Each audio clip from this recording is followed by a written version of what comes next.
Once again, as we start to close in on some of the major milestones, the first one coming up in just 31 minutes. And Integrity, just confirming the LPG gas trap was able to be closed up. Affirmative. Copy. Crew module, service module separation scheduled just 31 minutes from now. The key point of interest, of course, will be the performance of Integrity's heat shield during its high-speed entry back into Earth at peak heating that is expected around the spacecraft of some 4,000 to 5,000 degrees Fahrenheit. On Artemis I, as I think most folks know by now, we flew a trajectory known as a skip entry, in which we performed an initial dip into the atmosphere to bleed off some energy. Then we skipped out of the atmosphere and dipped back into the atmosphere before splashing down in the Pacific. But after the mission was over with, we noticed unexpected liberation of some of the charring effects on the heat shield known as AVCO. Before the flight, we had an opportunity to sit down and talk with Entry Flight Director Rick Henfling to get a perspective on what this all means and how the mission was redesigned to try to protect Integrity's heat shield to a higher extent. Let's take a look at that interview. Returning from the moon is a lot different than deorbiting from low Earth orbit. When we return from the moon, we expect to achieve velocities upwards of 36,000 feet per second. And in order to slow down to a nice, graceful splashdown in the Pacific Ocean, the flight crew is going to experience between 3 and 4 times the force of Earth's gravity.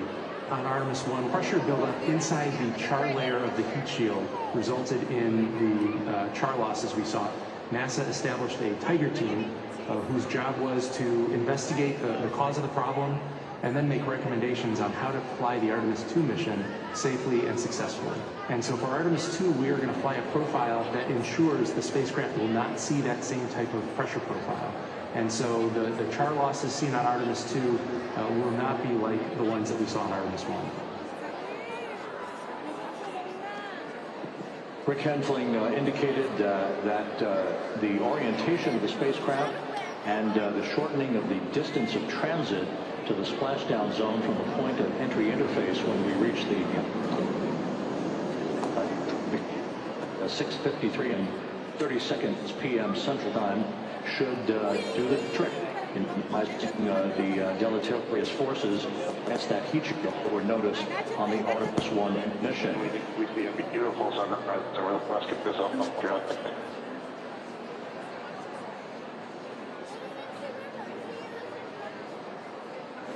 We copy.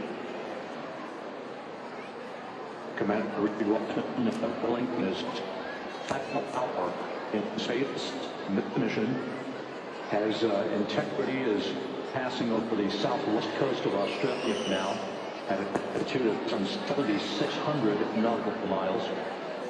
That will begin the southwest and northeasterly transit across the Pacific Ocean. Let's talk a little bit more about some of the highlights and some of the numbers associated with points of interest here. We are 27 minutes away from crew module service separation. Will be followed about 3.5 minutes later by the raised burn that we've discussed, a 19-second burn of Integrity's thrusters to fine-tune its angle of attack as it enters the Earth's atmosphere. Entry interface is scheduled 47.5 minutes from now. That's the point at which we will reach the top of the Earth's atmosphere, traveling about 34,882 feet per second at an altitude of 400,000 feet. Just 24 seconds after entry interface, we will begin a blackout period of 6 minutes in duration at 6:53 and 54 seconds p.m. Central Time. Now, right 10 seconds after the blackout period begins, we are expected to reach peak speed, which would be 24,661 miles an hour. That'll be about 103 miles an hour short of the velocity record set by the Apollo 10 astronauts, Tom Stafford, Gene Cernan, and John Young, who returned from the Apollo 10 mission in 1969. That blackout period is expected to last 6 minutes in duration, At 6:52 seconds p.m. Central Time, we'll reach our peak heating period of about 4,000 to 5,000 degrees while we're in a communications blackout from Integrity and its astronauts. That blackout should end at 6:59 seconds p.m. Central Time, at which point we expect to regain communications with the crew. Captain Jackie Mahaffey here in the flight control room will be talking to the crew, calling them, and we'll await a response from the crew as they come out of that blackout period. And at that point, it'll be 1,000 feet, traveling at 13,000 feet per second. The range to Splashdown at just 147 minutes. The next key series of events will be the deployment of a series of parachutes that we just done before. First, the forward recover chute deploy that will forward recover away from the top of Integrity, followed by drone chute deploy, and then the main chute deploy. That's expected at 7:04 at 44 seconds p.m. Central Time. That will begin the gentle descent of Integrity towards its splashdown at just a velocity of just 19 miles an hour. And that will begin the recovery operations that you just heard from Megan Cruz and discussed with her folks on the USS John Martha. All of Integrity's systems in great shape. The crew is suited up. Leak checks complete as we stand by for the next major milestone, which will be the crew module service module separation just 24.5 minutes from now.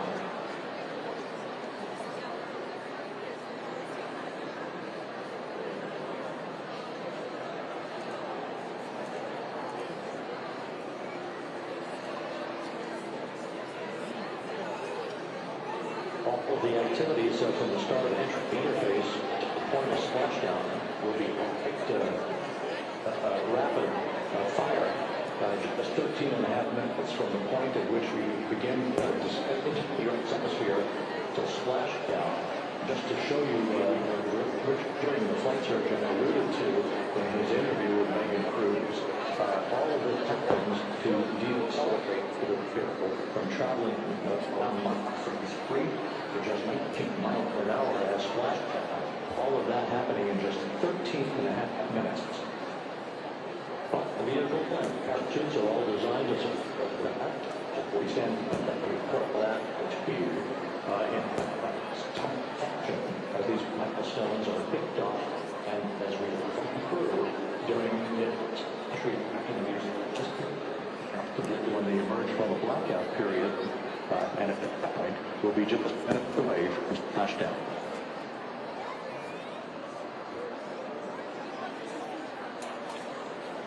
So with all of those preparations on point, we can return here briefly for another report from the USS John Martha and the Cruz. Megan?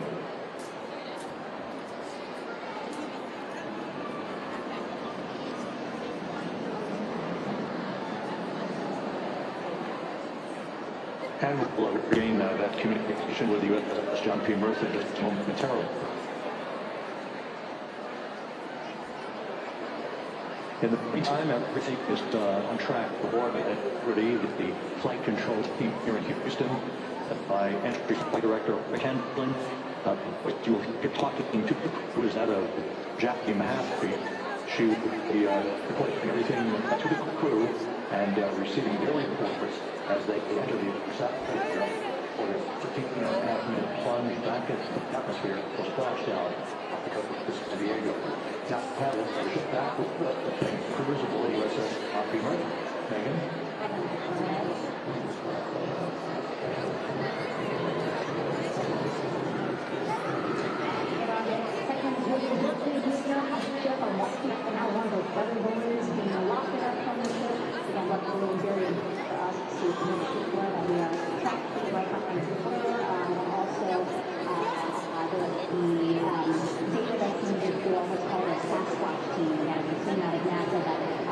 Basically make sure that the debris that comes off the line and then some of those pieces of the parachute system, make sure that they don't fall on us here at the sea and also our folks in helicopters.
NASA and the U.S. military. How does it feel being able to support the human spacecraft right now?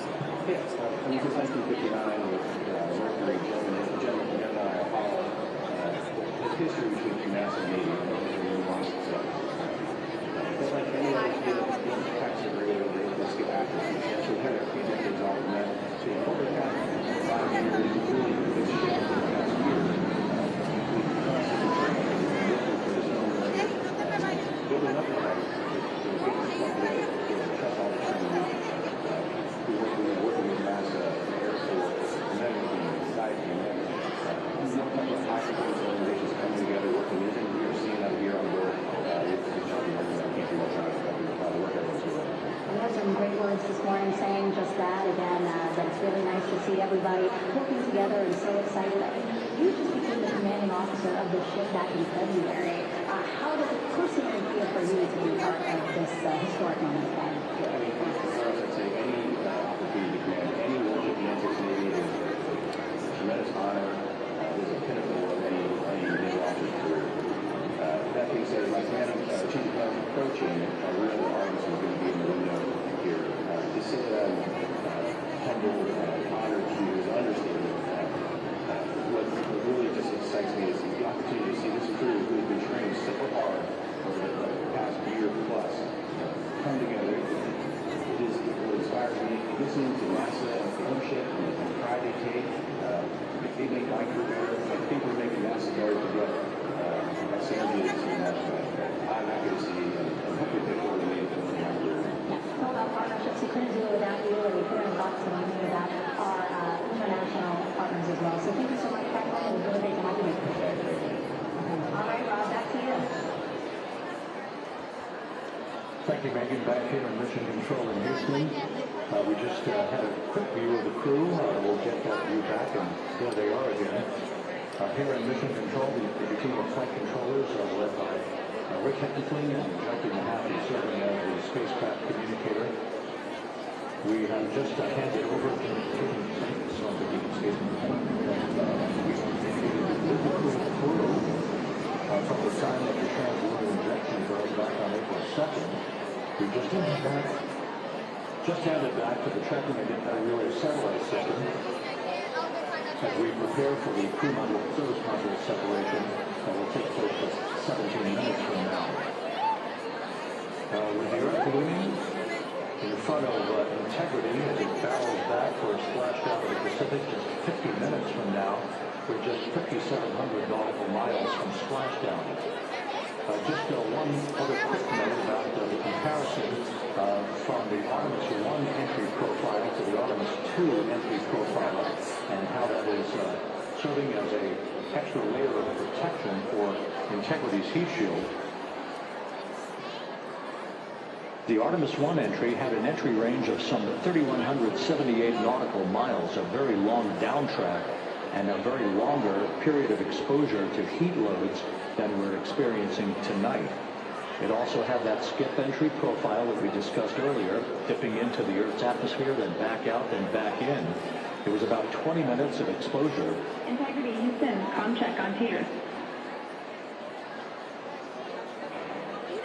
Jackie, we have it loud and clear on Teeters. We have you the same. And there's one of the weather balloons being deployed from the USS John P. Murtha.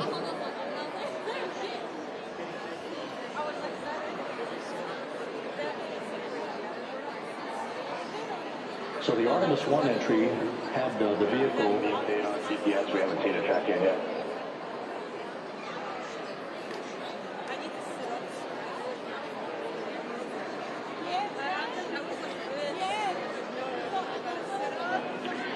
Reed, we are watching. We are starting to get into the window where they may start quiet rings, so should be within the next 10 minutes. Okay, sounds good. We're all over at step routine and getting ready for the launch this time.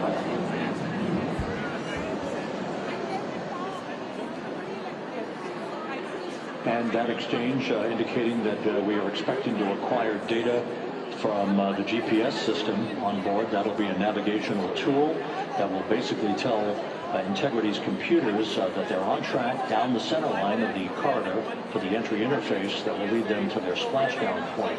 Once again, the Artemis I entry exposed the heat shield for about 20 minutes of peak heating. For Artemis II, we're going to reach a downtrack distance of 1,701 nautical miles from the point of entry interface with just 14 minutes of duration.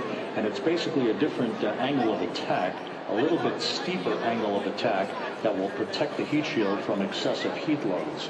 So that is the difference between Artemis I and Artemis II, all designed into this mission to gather data to protect the heat shield.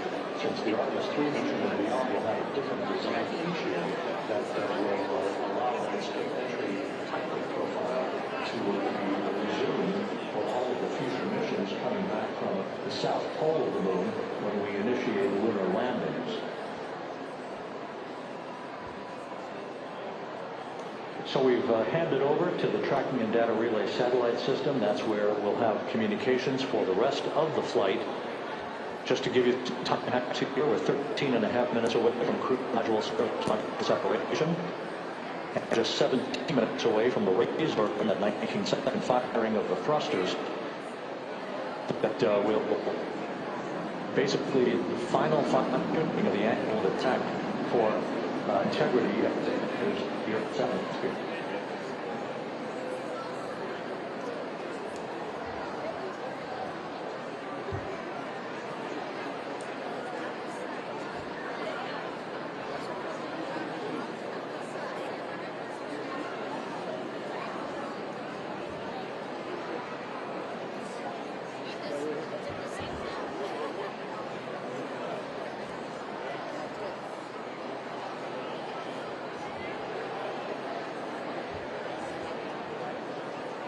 And once again, a moving box view of some of the assets that are involved in the recovery operations today.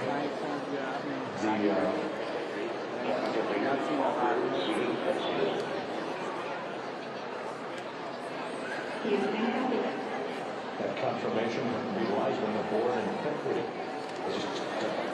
The assets are being deployed to the splashdown zone.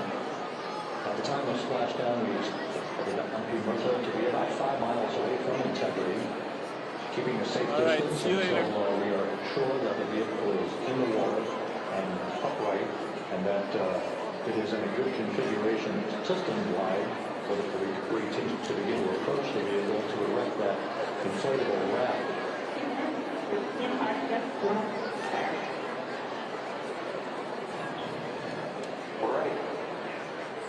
That from spacecraft communicator Jackie Mahaffey indicating that we're 2 minutes away from a quick burst of the reaction control system thrusters. That will be a hot fire test prior to the separation of the crew module from the service module. The European service module has performed flawlessly throughout this flight.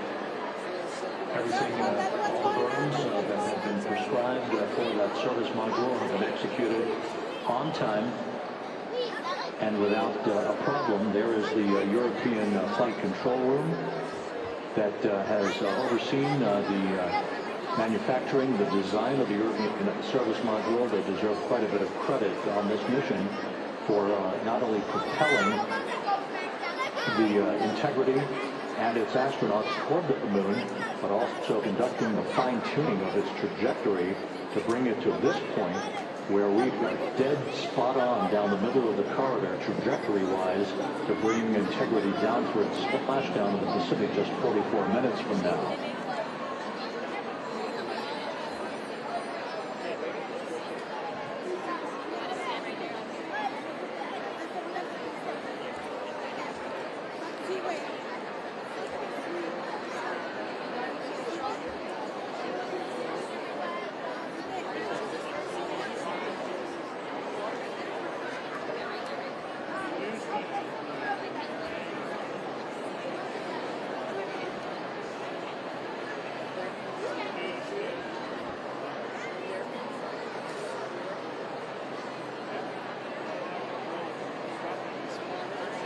What you're looking at is a computer-generated visualization based on real-time telemetry from Integrity. Currently traveling about 16,000 miles an hour.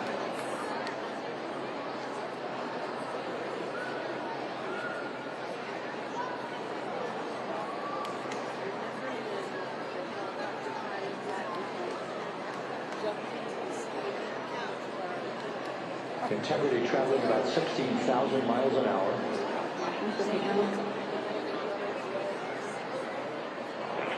Copy that. Now just about 5,100 miles from Earth. Splashdown scheduled 43 minutes from now. We're just 9.5 minutes away from the crew module service module separation.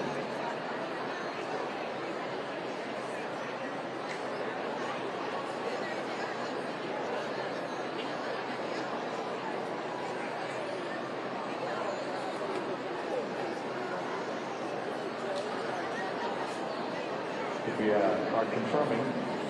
Integrity, we are checking details, but so far looks like a good hot fire. Looks good on board, Jackie. Thank you. And Jackie, you took the words out of my mouth. I was just about to say that we had a good hot fire test of the thrusters in advance of the crew module service module separation that's coming up just 8 minutes from now. So we'll begin the period in which we'll have rapid fire session critical activities on board that will lead to interface to begin from now. The vehicle will enter the Earth's atmosphere at an altitude of 400,000 feet. The time of entry interface, 6:53 p.m. Central Time.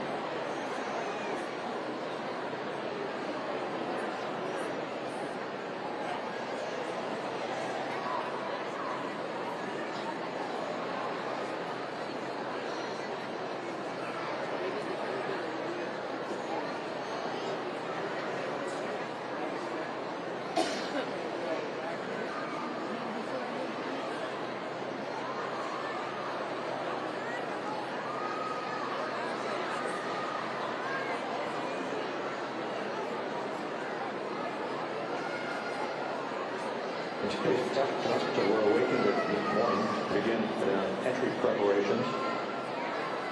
And propulsion officer now reports a good hot fire test in preparation for the crew module service module separation.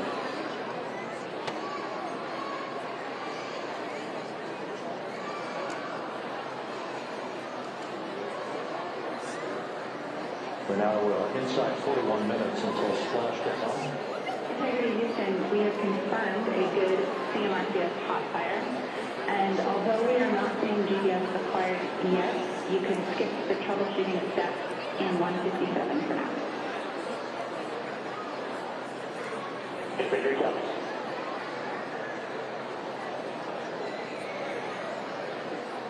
That GPS discussion indicating that we will be acquiring navigational data for Integrity through the global positioning system equipment on board. We just don't have it yet, but we will. All of Integrity systems are in great shape to support its high-speed entry into the Earth's atmosphere. It, once again, will reach a peak speed of 24,661.21 miles an hour. Yes, we at least have GPS one looking good. Where are you? Okay. Mia. Jody.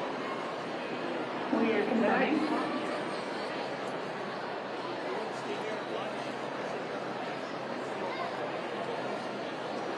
The guidance, navigation, and control officer here in Mission Control confirming that we have good lock on GPS data. We are on a communications link now through the tracking and data relay satellite system. Now, following splashdown, we're going to lose that link and go to what's called the VLDR, a very low data rate communications link, so that we can talk to the crew inside Integrity as they are on the water. Integrity confirmed we do see good GPS. We do too. Especially GPS in water for the second in the map tiles water flow. That GPS data is basically telling Integrity's onboard computers its position relative to the Earth, but the trajectory and its orientation according to flight dynamics and domestic navigation and control officer is spot on. We have now armed the pyros for the crew module, service module separation coming up less than 5 minutes from now.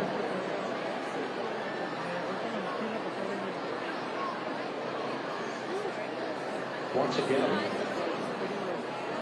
just 10 seconds after entering interface, we will see integrity reaching its peak speed at 24,661.21 miles per hour. It will be just seconds before we begin a 6-minute blackout period. Your vehicle is in a good config for CMS set and go for CMS. Houston, we see the same board. Ready to go for CMS.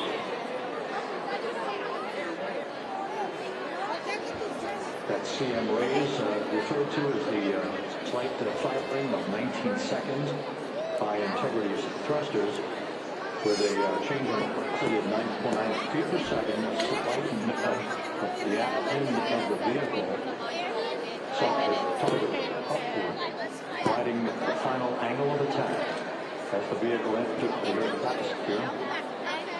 This being the mitigating factor that will reduce heat flow from the heat shield as we reach a point downrange from the start of entry interface, some 1,701 nautical miles of the Splashdown site.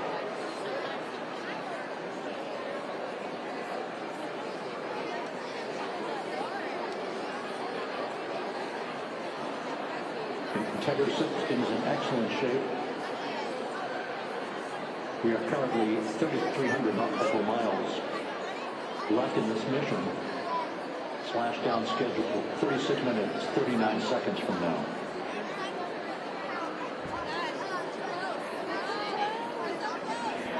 Integrity Houston, for the 2 enabled prop caution, what happened is while the thrusters were firing, multiple pressure sensors on each of the strings diverged a bit from each other. Those limits look to be pretty tight.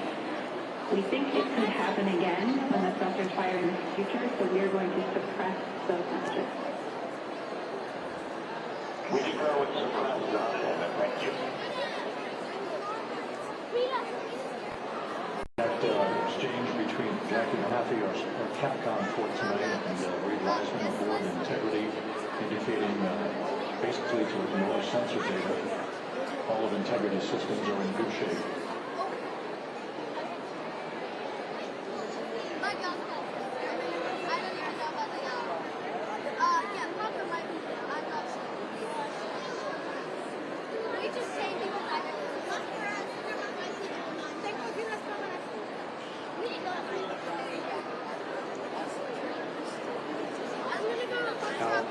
Coming up on about 90 seconds until the module service module separation.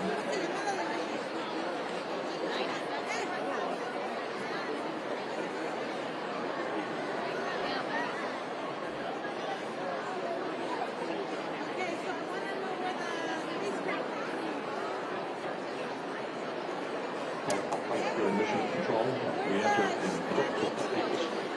I can complete all this, all of the preparatory activities leading in with the vehicle entering the Earth's atmosphere 51 minutes from now.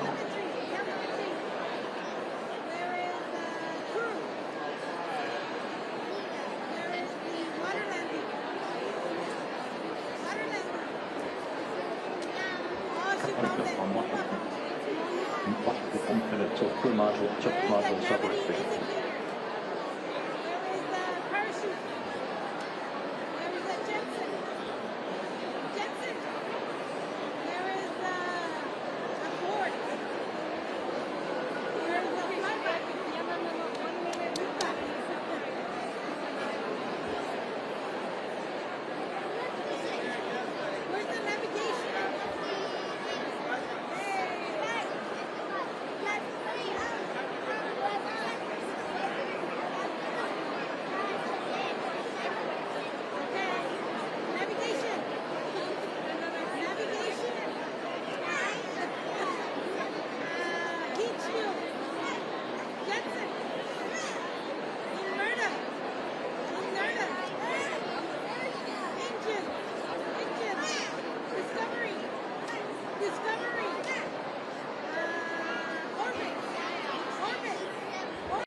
Integrity now flying free on its own for the remaining 32 minutes of this mission.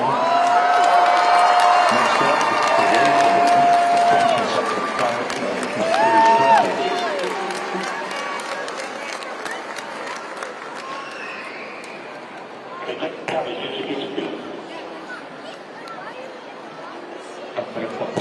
up until the raise burn. Again, the final tweaking of the orientation of Integrity to the right angle, the angle of attack that it will fly in during its entrance into the Earth's atmosphere. Entry interface now just 18 minutes, 25 seconds away. This is a visualization, but driven by real-time telemetry. This is the maneuvering of Integrity to the raise burn orientation. Just 2,800 miles from Earth.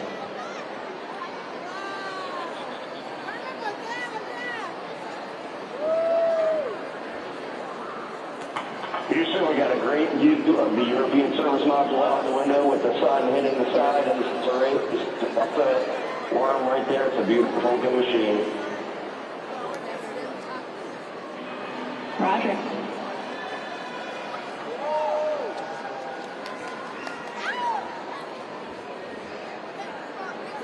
And we have completed the maneuver to the raise burn orientation, 1 minute away from the raise burn.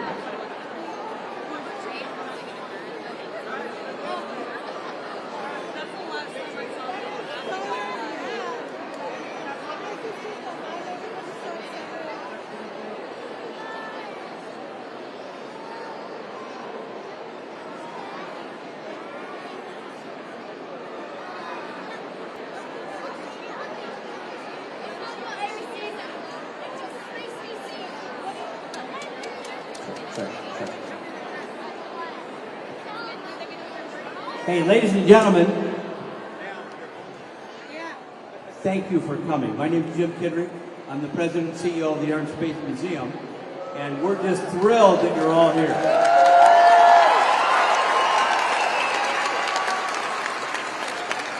So we know it's going to be a little bit uncomfortable because there's a lot of us, but that's kind of cool also. So try not to stand up in front of your brethren behind you, right? All the tall guys here, I don't have that problem. And it's very, very exciting. It's going to happen here in just a very short time.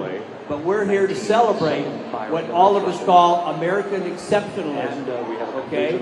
And we're going back to the moon, and that's pretty cool.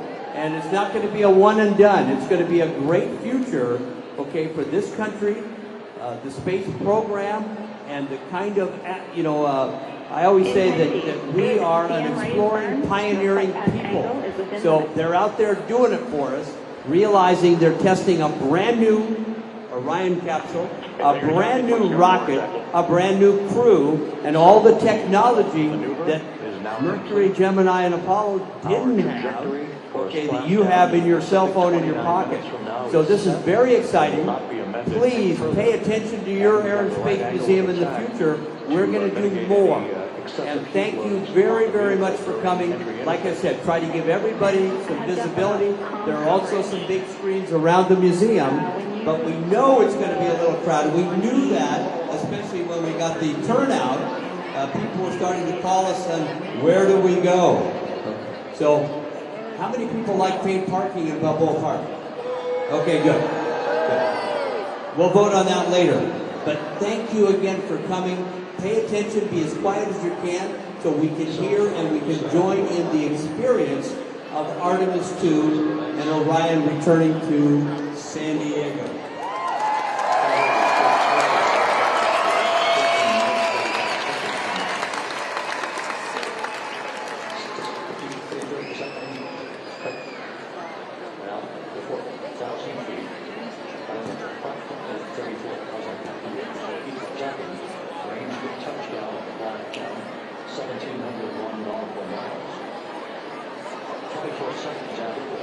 Basically, we'll end a 6-minute gallop period, which will lose communications with the crew. It's expected to build due to the collision, if you will, the velocity of the spacecraft with the friction of the Earth's atmosphere.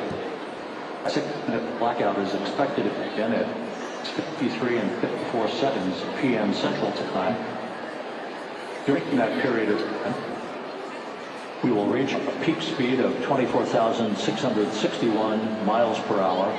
That comes just short, based on unofficial data from the flight dynamics officer right now, will come just short of the velocity record set by Apollo 10 of 24,791 miles per hour in 1969. We expect peak heating on the vehicle at 6:54 and 52 seconds p.m. Central Time, a minute and 22 seconds into entry interface. At that point, we will be just 204,000 feet above the Earth, traveling at 33,000 feet per second. The blackout period is expected to last 6 minutes. We expect a blackout period to end at 6:15 seconds p.m. Central Time. From the end of the blackout period until splashdown, it is just 7 minutes. At which point we'll start deploying the series of parachutes to slow integrity down to an ultimate splashdown velocity of just 19 miles an hour. We see the same, waiting for the 180 rolls.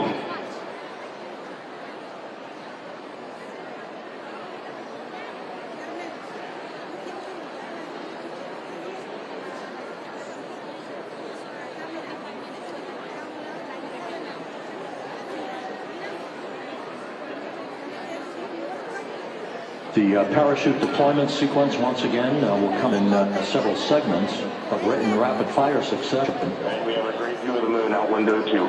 Looks a little smaller than yesterday. Guess we'll have to go back.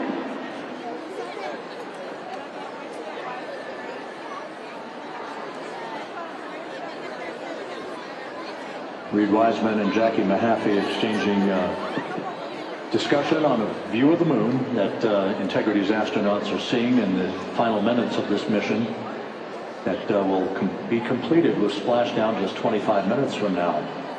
3 forward bay cover parachutes will be used to pull the forward bay cover off the top of the vehicle.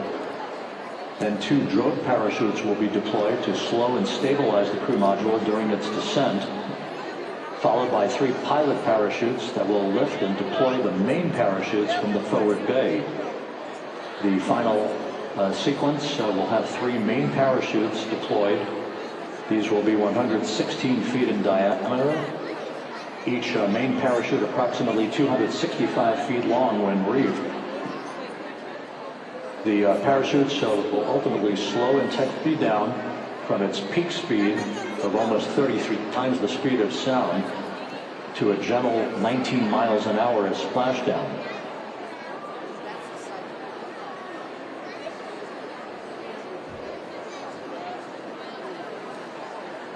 The vehicle is now currently in a roll to the proper attitude for entry interface. Our trajectory is right on according to flight dynamics.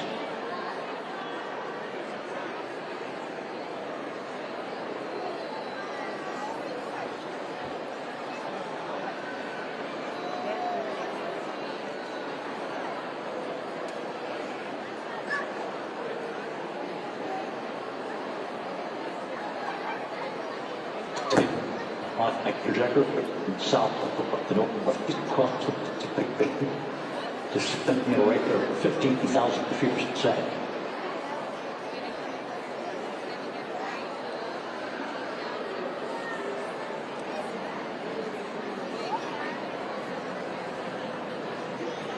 Range to touch it down to 300 miles. All the systems in excellent shape.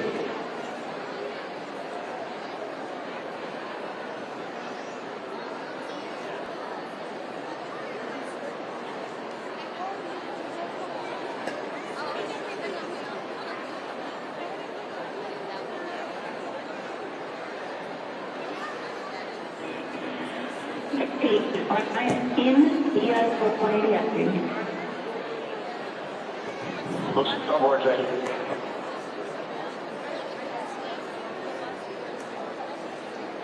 This view out of one of Integrity's windows. We had a call for 3 good barrows. Those are barometric pressure sensors. Feed altitude and rate of descent information to Integrity's computers that will trigger the parachute deployment sequence. We are less than 9 minutes away from entry interface, 22 minutes.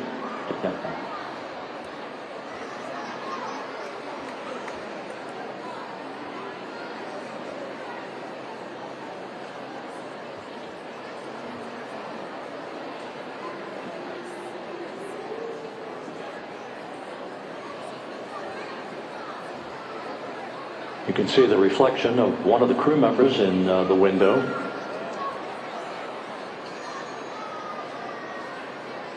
Out of the weather conditions remain go.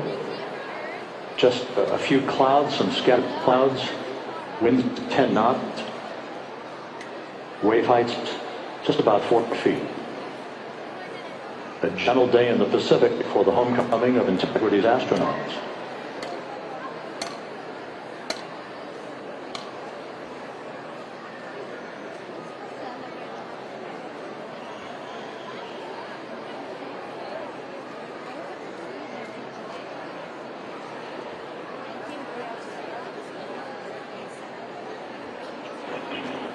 The back.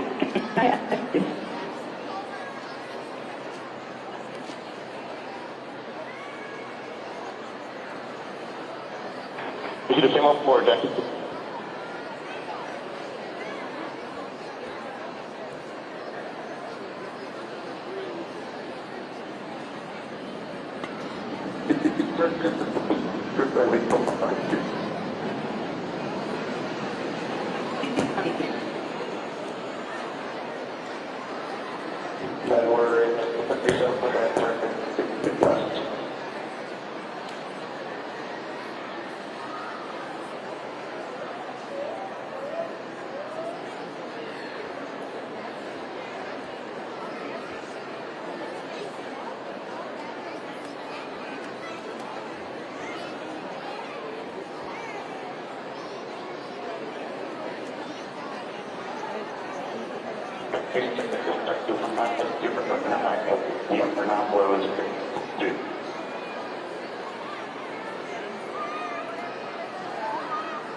Now, 6 minutes away from entry interface. We will hit first traces of atmosphere at an altitude of 100,000 feet. Coupling fast.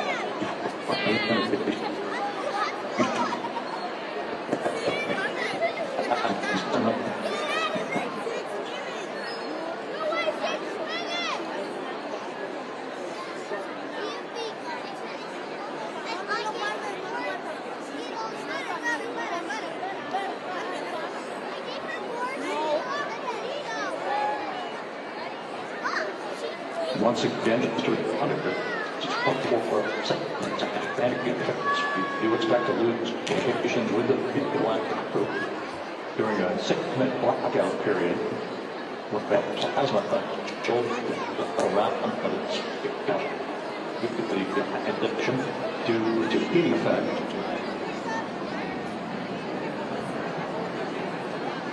Dynamics has just confirmed that we will have a blackout period of exactly 6 minutes in duration. And once again, due to the fact that the plasma buildup around the vehicle will prevent the communications and data, so we will not be able to talk to the crew members at that time, nor will we receive data here in the flight control room. On board, just confirm no pre-EI outputs.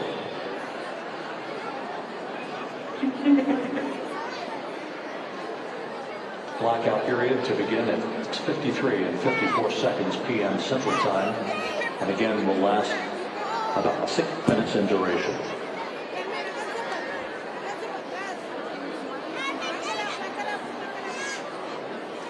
We're 4 minutes away from entry interface.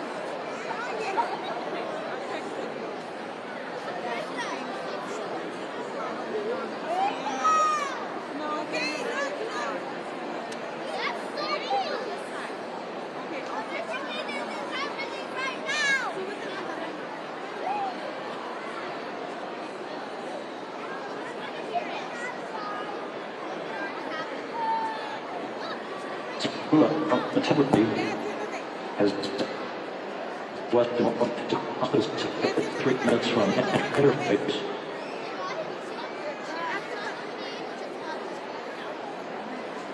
$16.5 minutes till splashdown.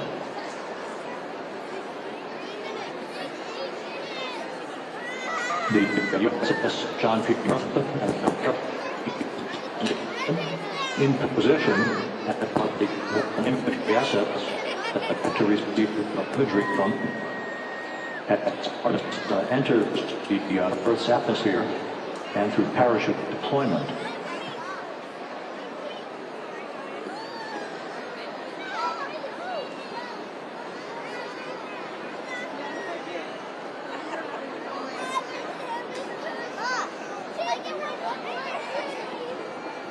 All of integrity systems are in great shape, but the crew is ready to complete admission just 15.5 minutes from now. All of the activities have gone off in perfect fashion. No issues with the vehicle, no issues with the crew. And the weather at the splashdown site is go.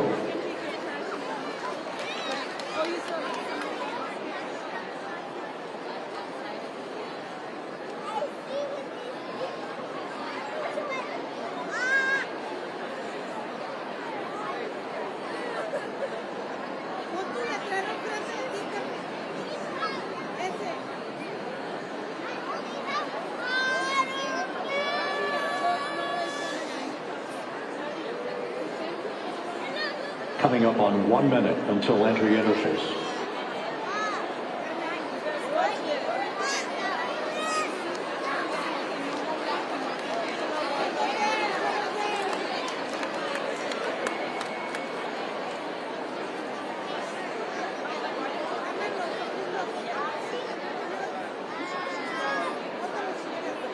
Mark 1 minute until entry interface. 1 minute, 20 seconds until the expected start of our 6-minute blackout. Integrity, 1 minute to a 6-minute blackout. Integrity.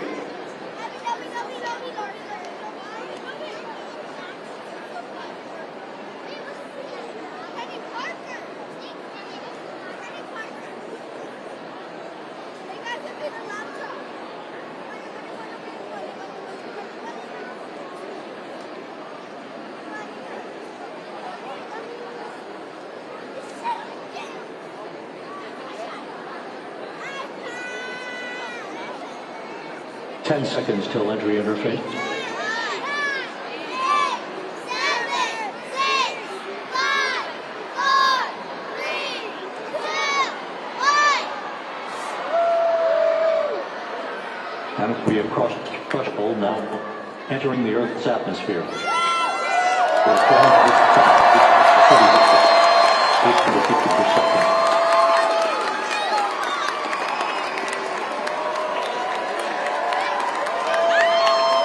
Time to splash down 13 minutes, 10 seconds.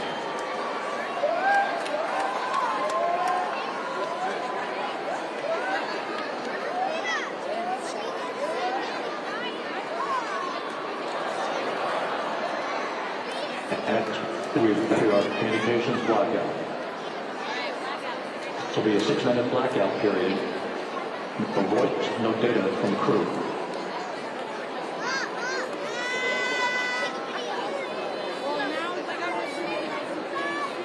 We're 30 seconds away from the point of peak heating on the vehicle, where temperatures rise to about 45,000 degrees Fahrenheit. This is the chip to Artemis II.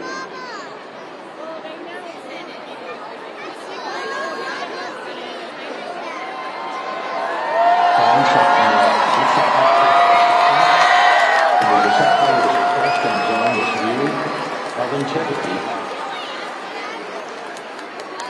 So that pinpoint of light shows the vehicle as it enters a period of peak heating in the Earth's atmosphere. The first tug of gravity being felt by Integrity's astronauts since it launched back on the 1st.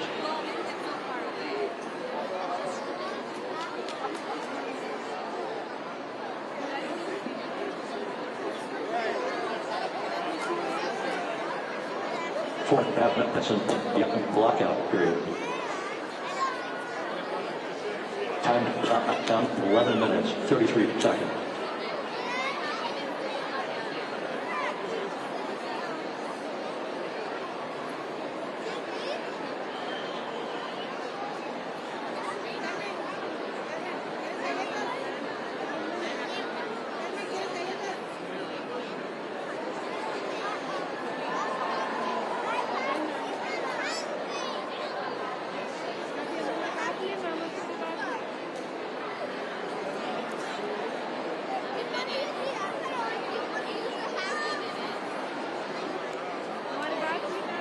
The landing and support officer reports that the P3 has acquisition continuity.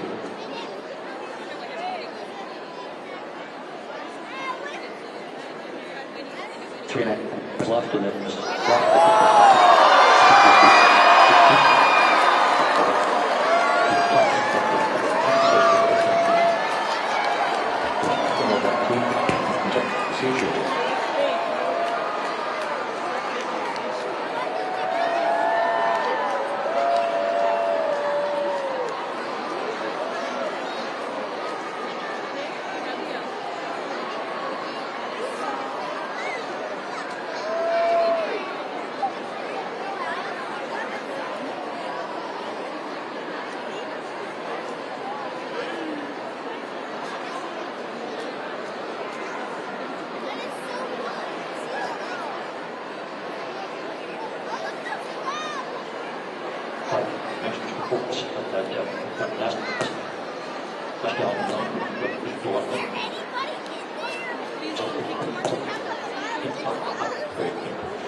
Still in the blackout period, so that the not have communications from the crew.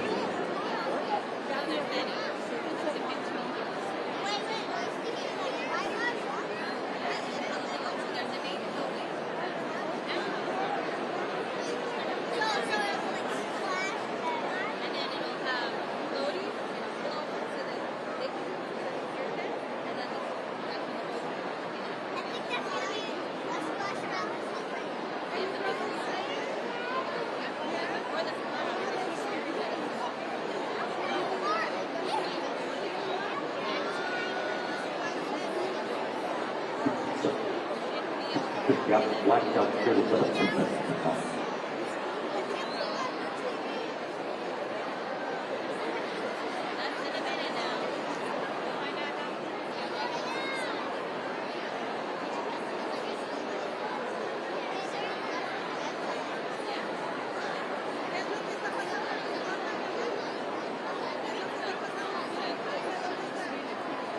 We are now processing data from Telemundo.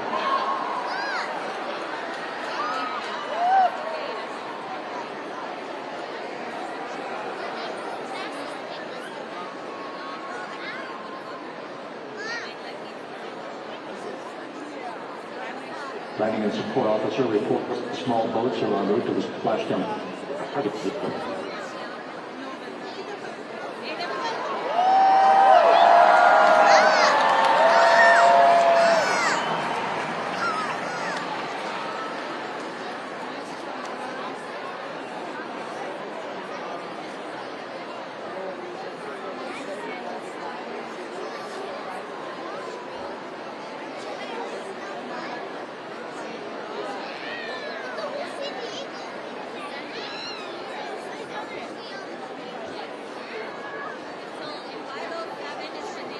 Passing 200,000 feet, our trajectory.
That's 19.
Search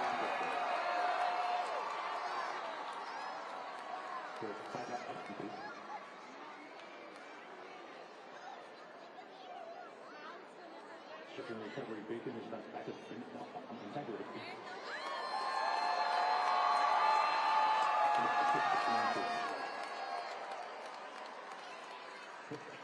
Sure, it's good.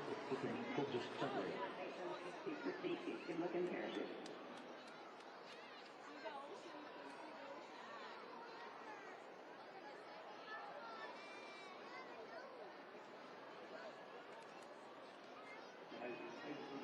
Integrity. Cabin pressure indicates no need for hydrazine check.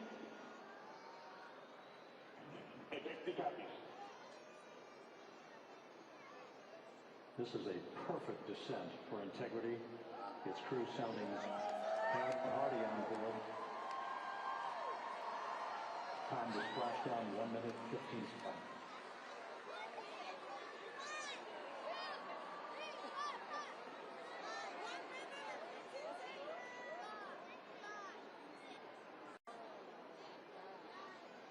Integrity journey, 694,481 miles from its launch from Integrity.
Integrity's astronaut back on orbit.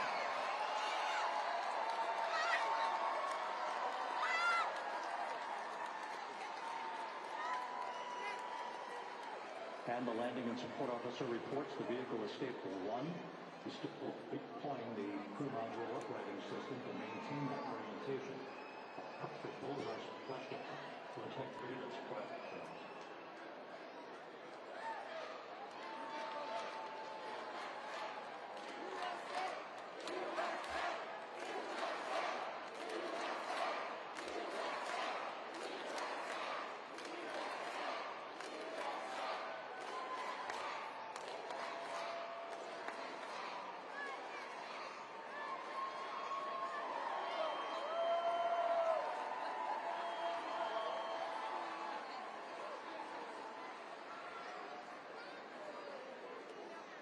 The unofficial splashdown time, 7:07 and 47 seconds p.m. Central Time. We'll get that refined for you. That would put the end of the mission at a mission elapsed time of 9 days, 1 hour, 31 minutes, 35 seconds.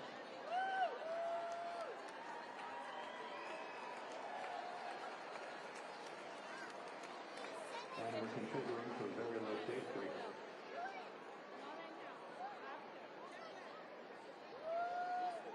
Once again, splashdown occurring in the Pacific, southwest of San Diego at 7:07 and 47 seconds p.m.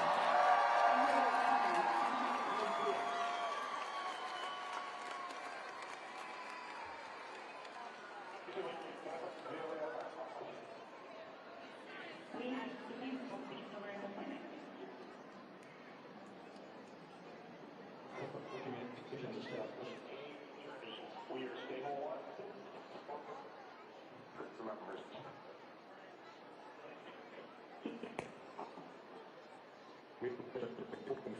We crew members that up their completion. That is the fact that they're in great condition. That's what that means. So stable one, upright, the propelling system did maintain the upright configuration for the vehicle. This was a textbook entry of the touchdown for integrity. Wiseman, Victor Glover, Christine Cook, and Jeremy Hansen back on Earth after a journey around the moon.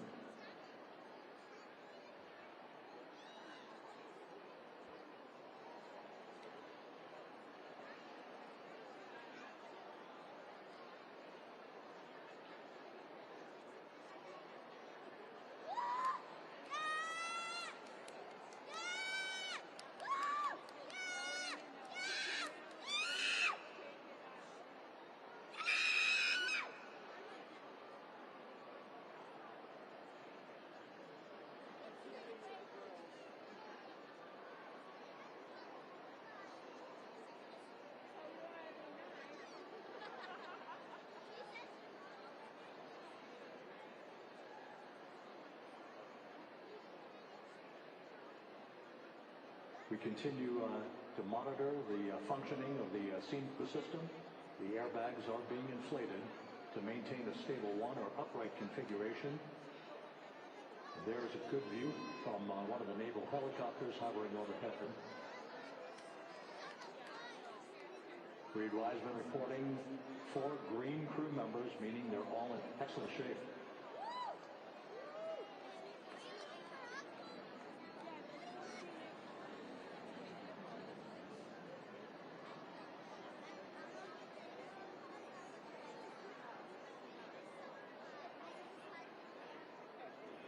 Integrity use for star beacon and radio.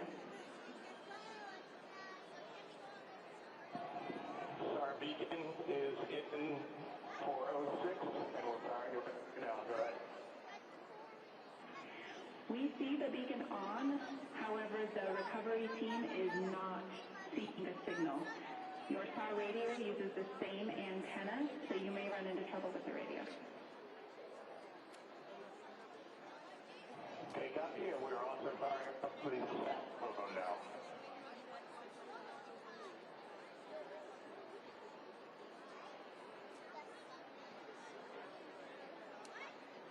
So integrity is in great shape, and as the crew continues its post-splashdown timelined activities on board, Reed Wiseman once again reporting that all 4 crew members are in excellent shape. And we have 5 inflated airbags to maintain an upright configuration so that the reaction, the recovery team can now begin a slow approach to the vehicle. Meanwhile, here in the flight control room, entry flight director Rick Henfling is polling his team of flight controllers for the start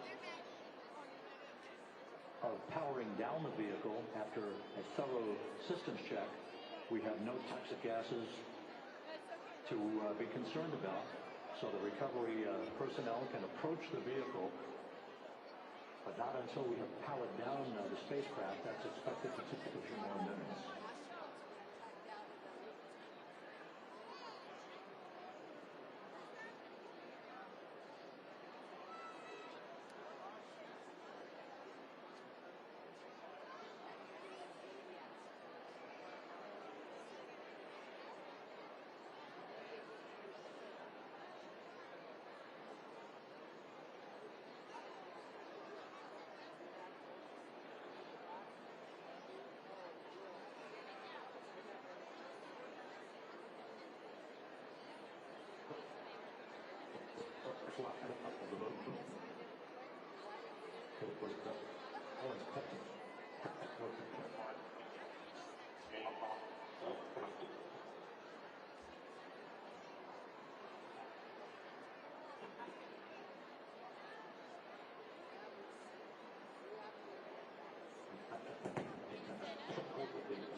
For my sequence, will execute integrity everything in this atmosphere. Right on pushing it to peak speed, short of gap for breathe again. We're going to something black out here, but the recovery airport will pick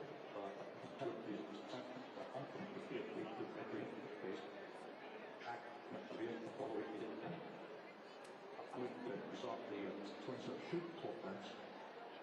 First, hopefully, top of the global is the three partnerships.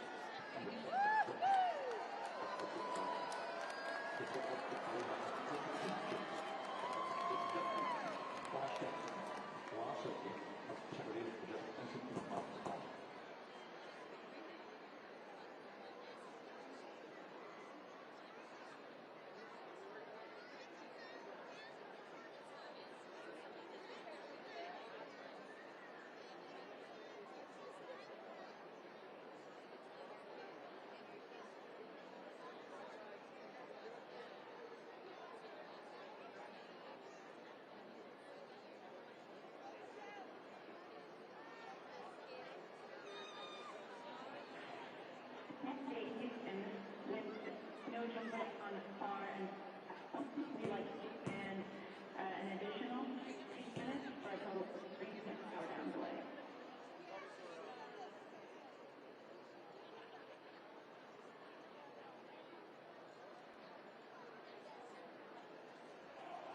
All right, track you into towards it. P/DE plus 30.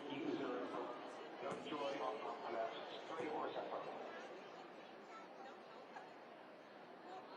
Stand by with the faster than ever on start video. Please hold on.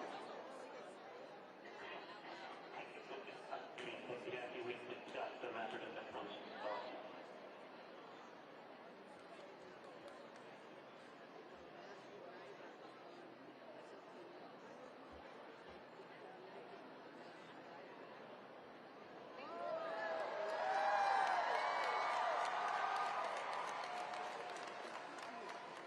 Good view of one of the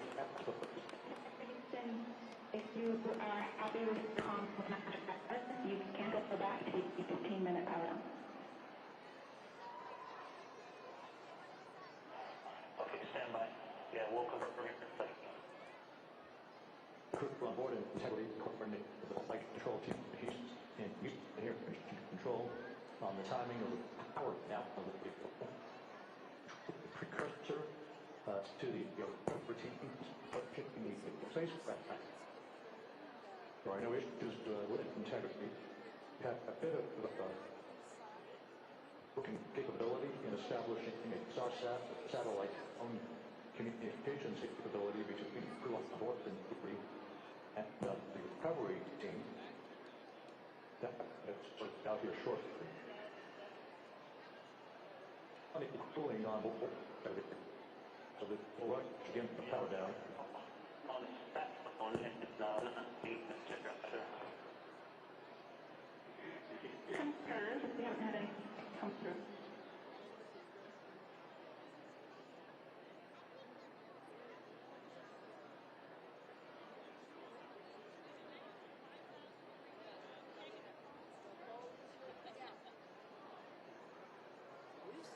and you can relate to recovery. We hear them, but it's not. But it's not a spirit of they for hearing us.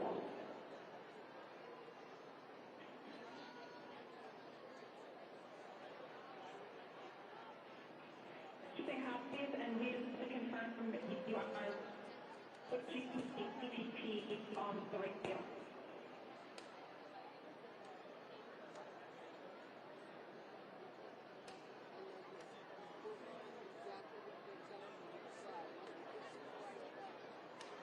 So as we continue to sort out the communications between the recovery teams, we are standing by for the initiation of power down procedures.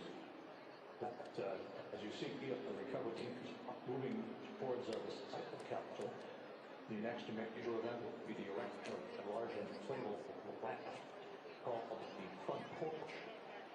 That will be the port of call for crew as they're being extracted one by one from the vehicle.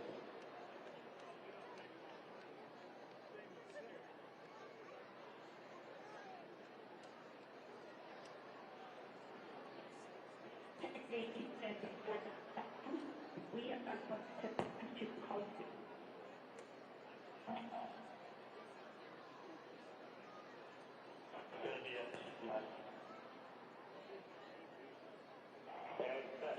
We are pushing the pushes on the two buttons on the left side of the radio below the up-down arrows. We are utilizing them. I'm rebooting the radio to see if we can get good comms. We got this out, and just to confirm, you are speaking at your touchdown plus 3030 for that. Please road it.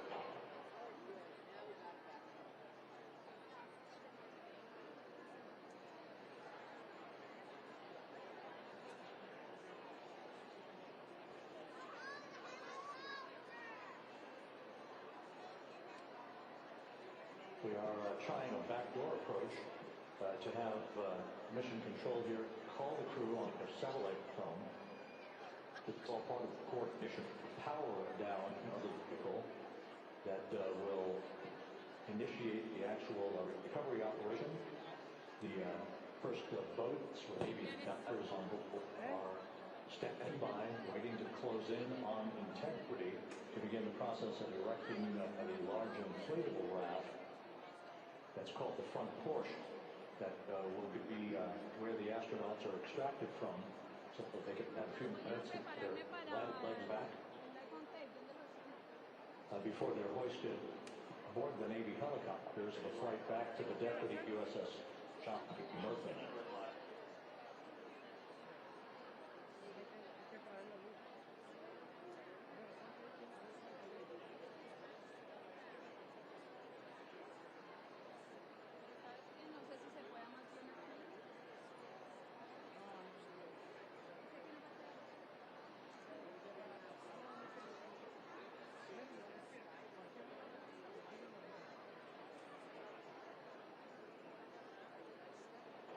And Houston, please apply NRD, very weak,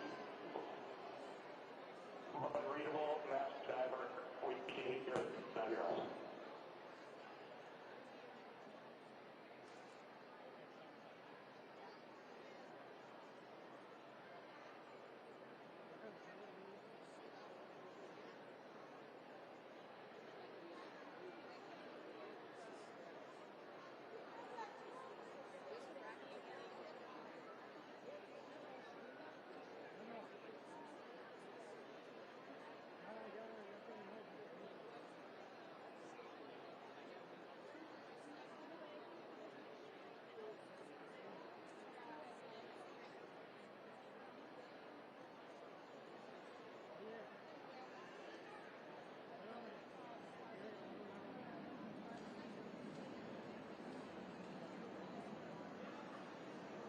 And Houston on OU1, is there any chance to tie us into NRD?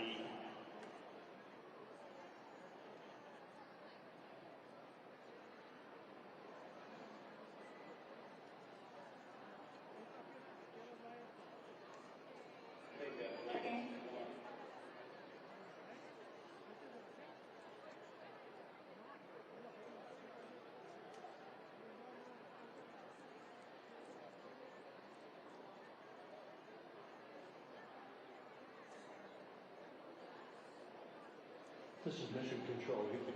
While we stand by for the establishment of communications between integrity and the recovery team that is basically standing by very close to the spacecraft. We're going to go to the deck of the USS John P. Murtha, where Megan Cruz is standing by with Administrator Jared Isaacman.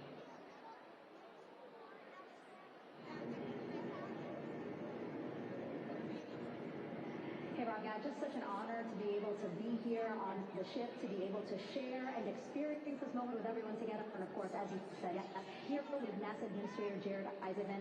Administrator, how did you feel getting to witness this and seeing NASA step? I mean, I'm honestly a little lost for words. You know, like a child to Jared, like, I can't believe what I just saw. I mean, I'm waiting my whole lifetime to see this, and then NASA Administrator, I just couldn't be more proud of the entire workforce, the years, the effort, the late nights, all the hard work across the country that contributed to this incredible moment right now. And yeah, it was great to be part of who's here on Murtha. Yeah, what the fun is here? Wait, what do you guys think? We just brought astronauts back in the moon.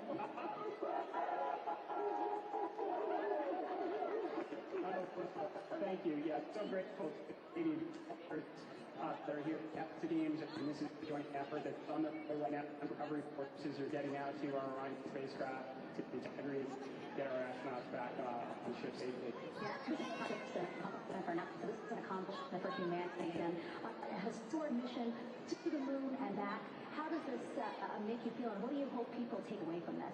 Well, I'll tell you, I think about our crew members that we've all had an opportunity to observe over the last 10 days, right? I mean, they're absolutely professional astronauts. I mean, wonderful communicators, almost poets. But then I think these were the ambassadors from humanity to the stars that we send out there right now. And I can't imagine a better crew, the Artemis II crew that just completed a perfect mission right now. So yes, it's a huge moment for everybody, right? I mean, we're back in the business of sending astronauts to the moon, bringing them back safely, and to set up for a series more. I mean, this is not a once-in-a-lifetime. You hear sometimes around here, it's like, this was a once-in-a-lifetime. No, it's not. This is just the beginning. We're going to get back to doing this with frequency, sending missions to the moon until we land on it in 2028 and start building up this. Yeah, are we going to build on the momentum for Artemis III? I mean, it's just around the corner.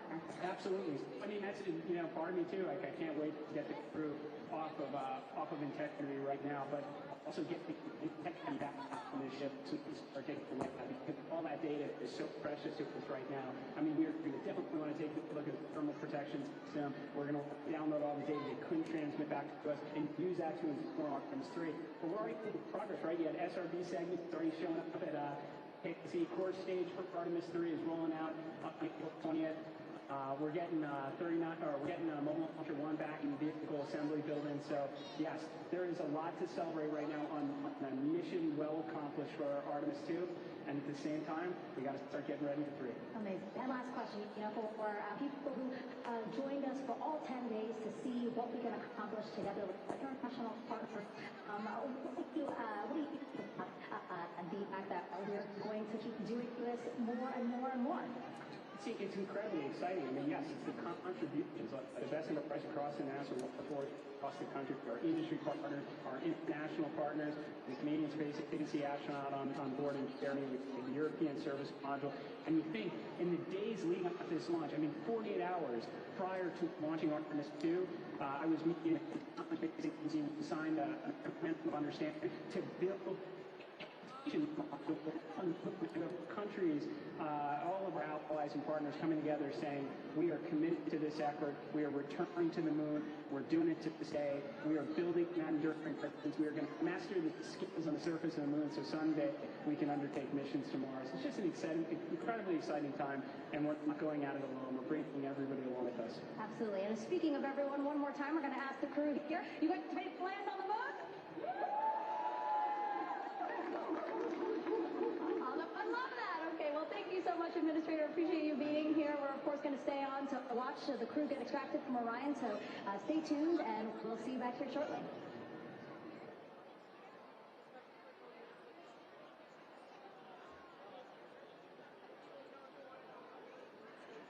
Thank you, Megan, and thank you, Administrator Isaacman. We are in the process of working to establish that communications link and to establish the procedures that will lead to power down of the spacecraft, which is gently bobbing in the Pacific following a bullseye touchdown that occurred at 7:07 p.m. Central Time, 5:07 p.m. Pacific Time, 2.5 hours before sunset in the Pacific, southwest of San Diego. We have once again heard from the crew during that interview opportunity with the administrator, and we have 4 healthy crew members on board.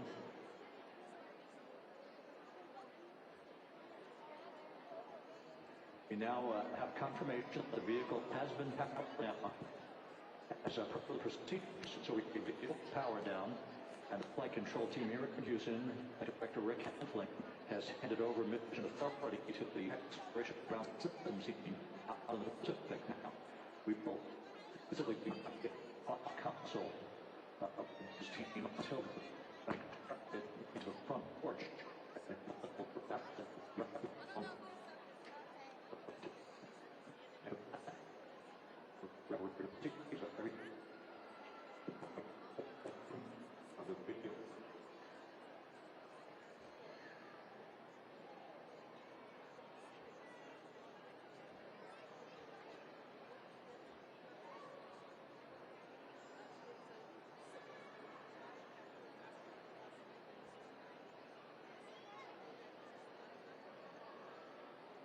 All of the by the book, no issues, perfect trajectory for integrity. That was culminated with one final raise burn to improve the angle of the Earth's atmosphere. All of that like computation.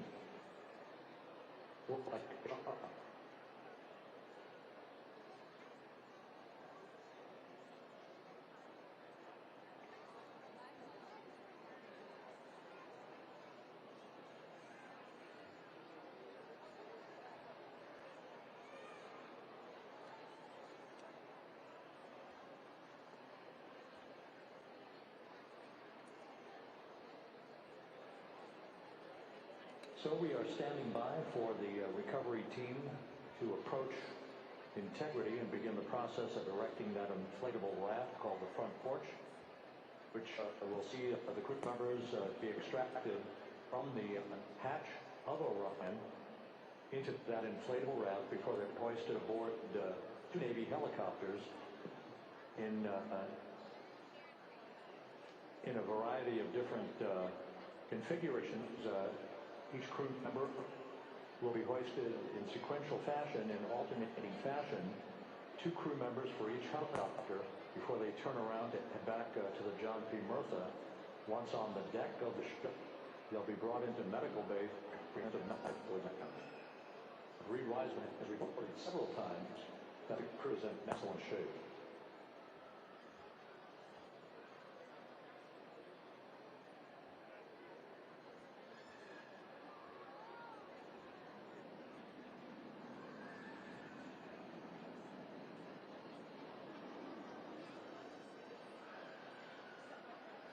So the recap has been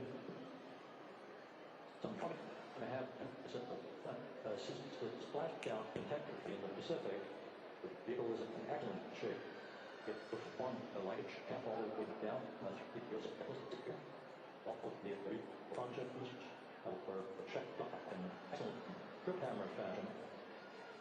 We purchased deploy and slashing at 7:07 p.m. Central Time, 5:07 p.m. Pacific Time.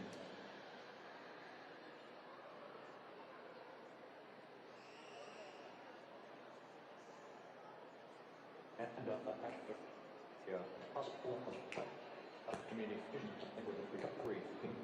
We were finally able to run the procedures for powering up the vehicle.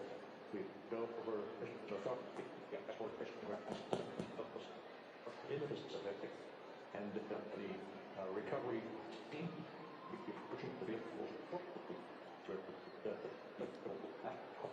front port.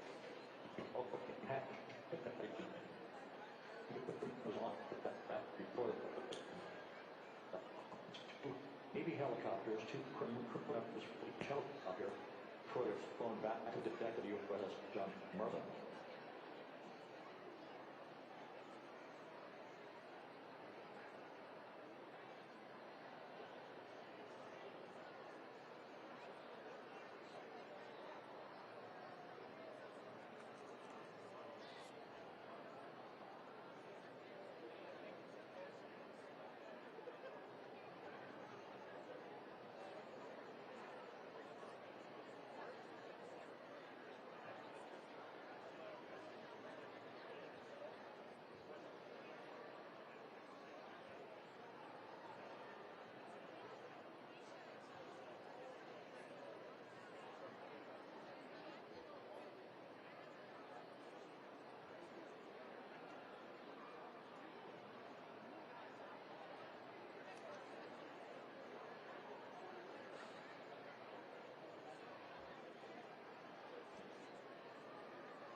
sufficient use it.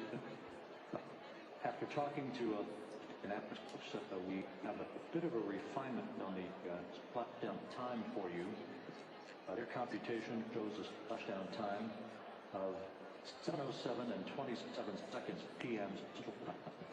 7:07 and 27 seconds p.m. Central Time.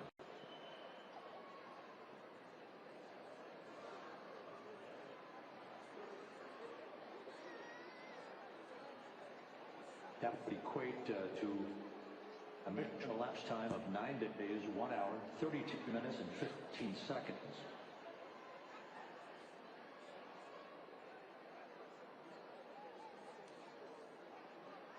Once again, from Flight Dynamics, a splashdown time of 7:07 and 27 seconds p.m. Central Time. It would equate to a mission elapsed time of 9 days, 1 hour, 32 minutes, and 15 seconds.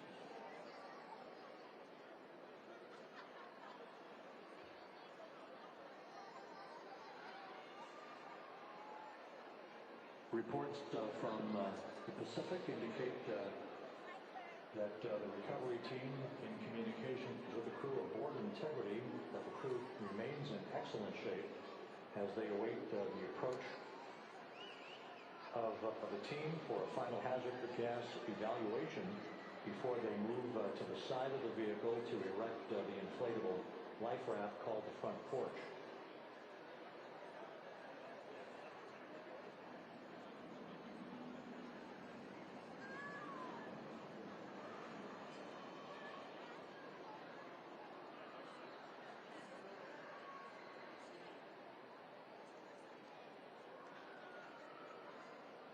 Again, no issues with Integrity. The vehicle is powered down. All of its systems are now safed. We have handed over mission authority and ground systems folks to the Pacific, but we will not stand in and have the entry flight control team depart its positions until that inflatable raft, the front porch, is erected, the hatch open, and the crew having exited the vehicle. So that's the next step in the recovery process that will lead to the hoisting of the crew members, 2 crew members for each helicopter. They'll be hoisted a pair of Navy helicopters that will then fly a short distance back to the USS John P. Murtha. What you're looking at is one of the fast boats circling the vehicle to make a hazard assessment.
Control Houston. Once again, you're watching the initiation of the recovery of the Artemis crew aboard Integrity. All of the Navy divers, boats are now approaching the spacecraft after conducting a hazard assessment. The vehicle has been powered down. The project director canceling, now waiting for the laptop, the port to be along the side of the vehicle, so the hatch can be opened and the crew members from Integrity to be hoisted one by one and will hit the Navy helicopter for a short flight back to the deputy USS Dr. Martha.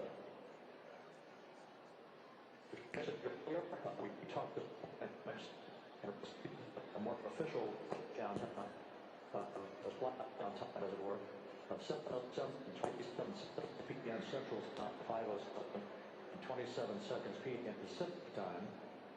That would equate to a mission elapsed time of 9 days, 1 hour, 32 minutes, and 15 seconds.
Continuing to get excellent views from the imagery assets out at sea in the Pacific of Integrity. We continue to get good reports from the landing and support officer who's in contact with the recovery team that the crew is in excellent shape, no issues. They're just currently biding their time, waiting for the front porch to be erected. We have no hazardous hazard gases and no hazardous situation with the vehicle. It performed perfectly all the way down from entry interface to its splashdown in the Pacific at 7:07 and 27 seconds p.m. Central Time. And as you can see, the first phalanx of recovery personnel now pulling up alongside of Integrity.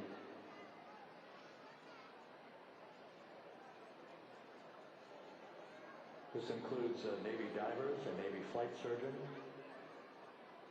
and other recovery personnel who have trained for several years for this recovery process.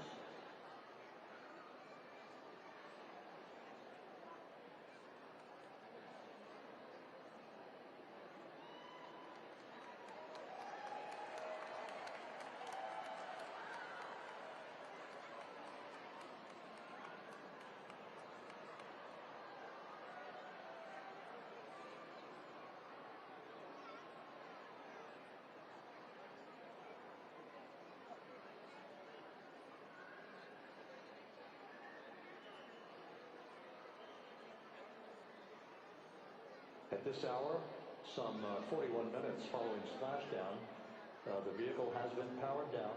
There's no hazardous gas emanating from the vehicle. That's why the first team of recovery personnel has been able to pull alongside Integrity. And the reports continue to come in that the 4 astronauts are in excellent shape.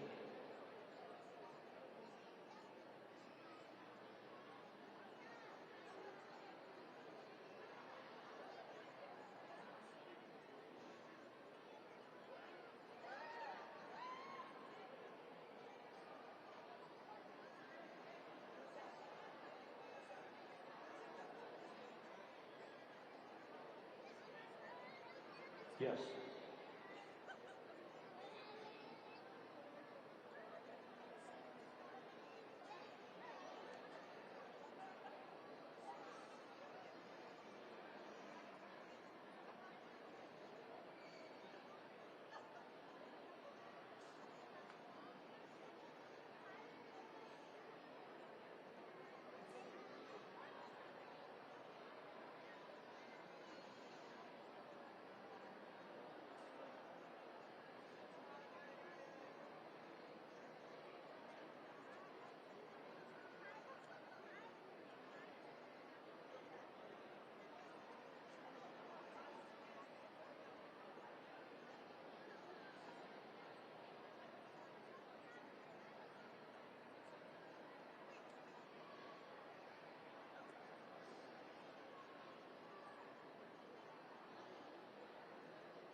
This is Mission Control Houston, continuing to watch the initiation of the recovery of Integrity's astronauts. One by one, they'll be brought out of the spacecraft onto a large inflatable raft just a short time from now. In the meantime, we can go back to the USS John P. Murtha, where my colleague Megan Cruz is standing by to provide her situation report. Megan, can you hear us?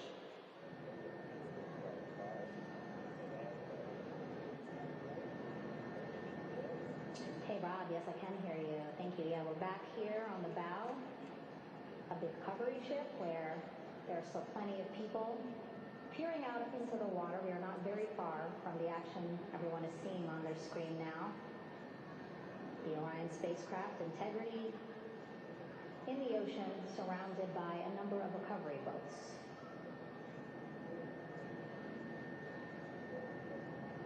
As Rob has been saying, in those recovery boats, NASA and Navy personnel specifically trained to get the astronauts out of Orion.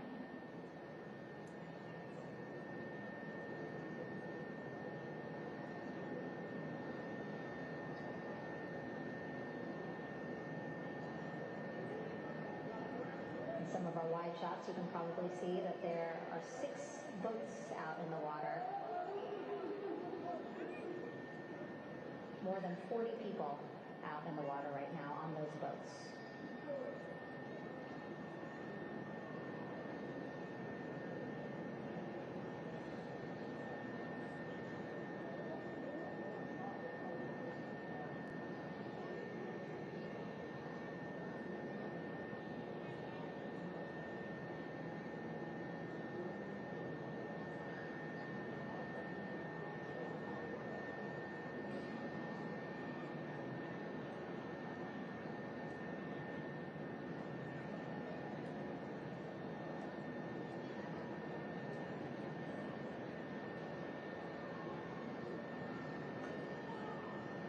first order of business is to set up the front porch and the stabilization collar.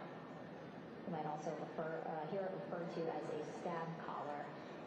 Basically just to make sure that Orion stays upright, doesn't sway in the water too much, again, to make it easier for recovery forces to get the astronauts out.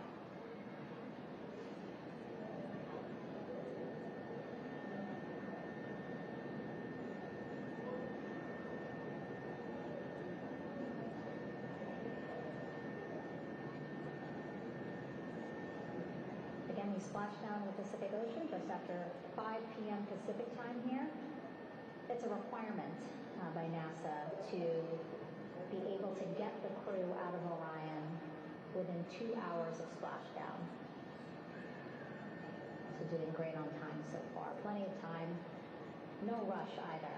I was speaking to NASA flight surgeon Rick Schuring earlier in this broadcast, and he said to me, no rush to get the crew out. Just want to make sure that they're feeling good, and whenever they're ready to take their step out of Orion and onto that large raft, the front porch, folks will be ready.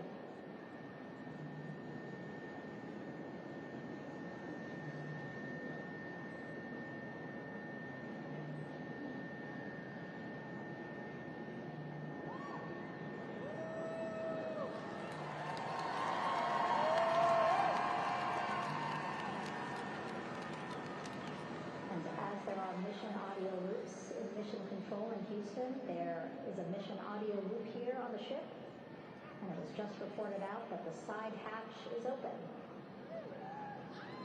Side hatch of integrity is open. We're getting these beautiful shots from our aerial assets.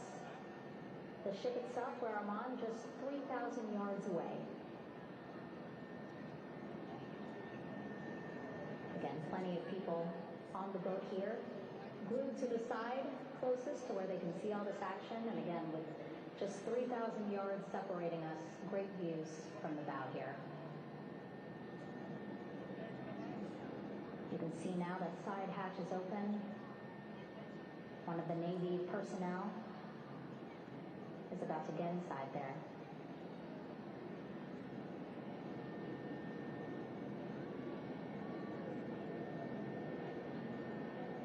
In they go. In total, 4 will go into Orion. So it'll be a little bit of a tight squeeze, but the goal is to have a recovery personnel with each astronaut assessing them.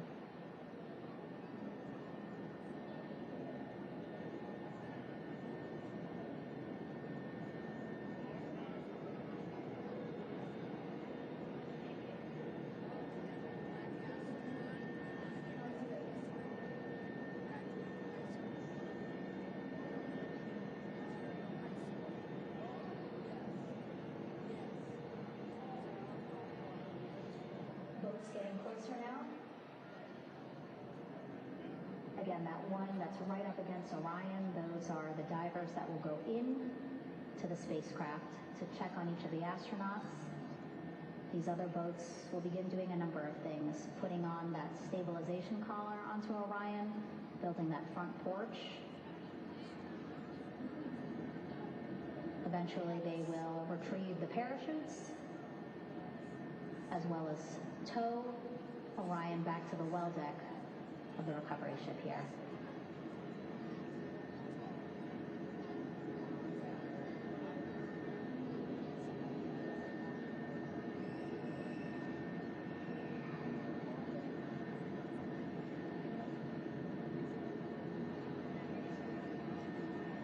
And so as we wait for the Navy and NASA personnel to get their assessment of the crew inside of Orion, why don't we toss it back to Rob for an update. Yes, thank you, Megan. Here in Mission Control, Flight Director Rick Hentling and the entry team of flight controllers still on duty. The vehicle has been powered down for some time now. There are no hazardous gases emanating from integrity. That, of course, allowed the recovery personnel to approach the vehicle and then open the hatch to begin the initial medical assessment of the crew, as you just indicated. Now we're standing by for the erection of that inflatable raft, the front porch, alongside of the vehicle that will enable the crew to be extracted one by one onto the raft, have a moment or two to get their land legs back before they're hoisted into two hovering Navy helicopters, 2 crew members for each helicopter, for a short flight back to the deck of the USS John P. Murtha.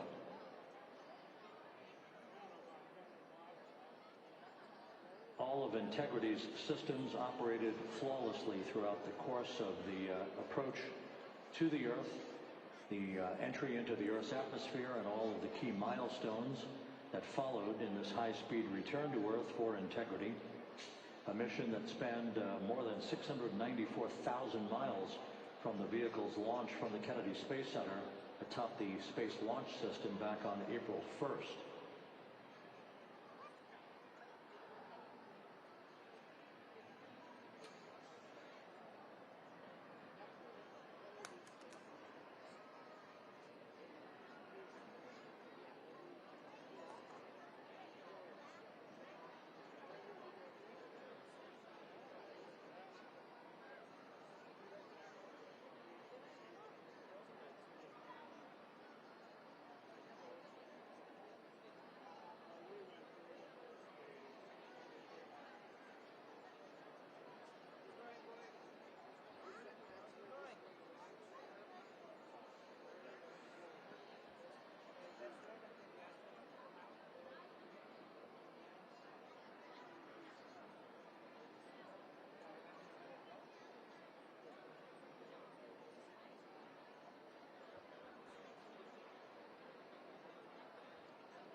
As we mentioned at the top of the broadcast, the last time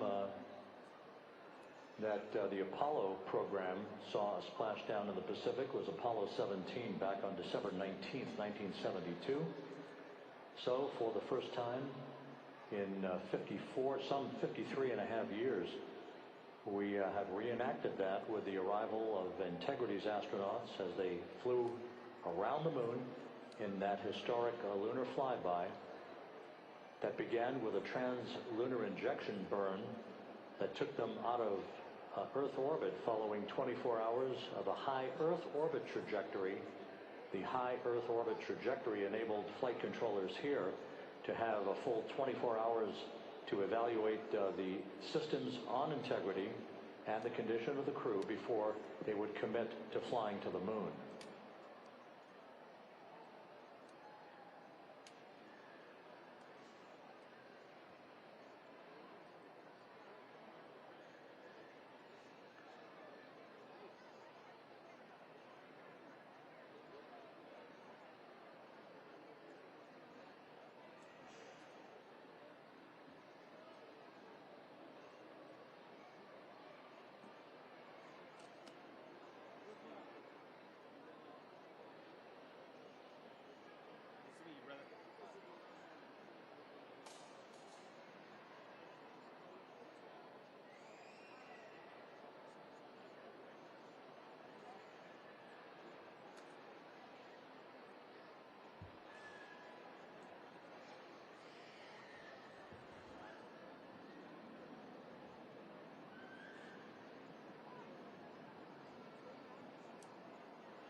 With the side hatch of Orion having been opened to set the stage for the erection of the inflatable life raft known as the front porch to be erected alongside the spacecraft for the extraction of the crew, let's play for you an interview that my colleague Megan Cruz conducted on the USS John P. Murtha with Navy diver First Class David McMahon that explains how this process is unfolding. Okay, Davey, so you and some of your team, one last look over of the stabilization collar, correct? That's right. Okay, so what is the stabilization collar? This is what's going to stabilize the capsule out there in the ocean. We don't know how good the weather or the waves will be that day, so this will help prevent any unnecessary occurrences from happening, stabilizing the capsule and the astronauts inside. So basically this is a float that will go around Orion. I'm assuming that what they're doing right now, these are the lines that will attach the collar onto Orion? That is correct. And so what are they doing here? So we've got the lower line that will secure the inflation device before we inflate it. That gives us the go-ahead that it's secure in space, and then we'll inflate it. And then once that is done, we'll undo all the carabiners and get this orange line on top tied in the same fashion. And then this will be secured to the capsule, and the astronauts can safely take their first steps out of the capsule onto the front porch. Okay, and how long will it take them to set up the stabilization collar? So definitely will handle this in under 10 minutes. Okay, wow. And then you just mentioned the front porch, so basically after they set up the stabilization collar, then they set up what's called the front porch here. That's great. Okay, and what's the front porch? Front porch is basically a bigger waiting room for the astronauts to sit in with the helicopters to shut things around.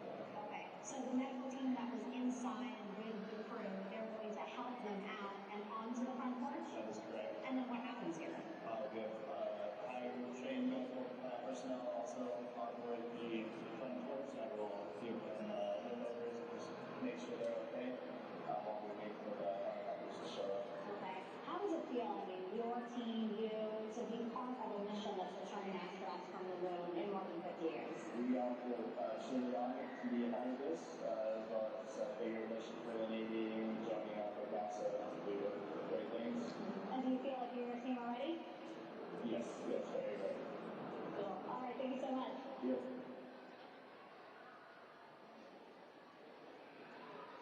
Once again, the recovery operations are continuing out in the Pacific. We shortly should see that life raft, the front porch, erected alongside the side hatch of the vehicle.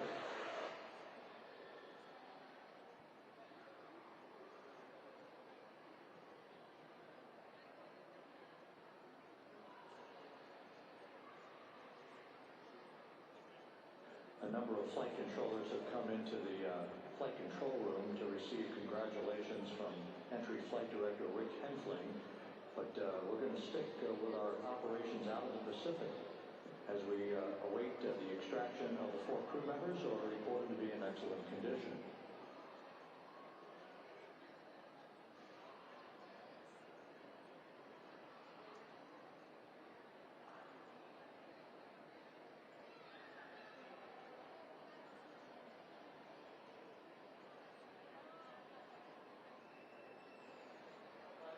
Again, while we stand by for that front porch to be erected alongside of the side hatch of the vehicle, let's go back to the USS John P. Murtha and Megan Cruz. Megan?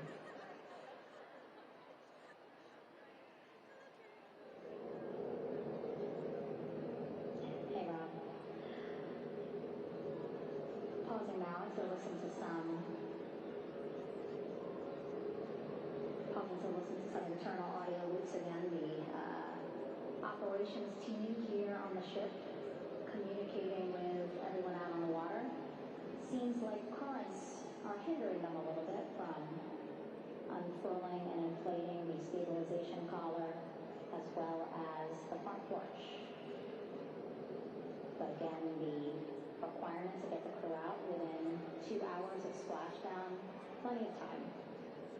So no concerns just yet. But as calm as the water looks, yeah, it looks like it's hindering the teams just a tad.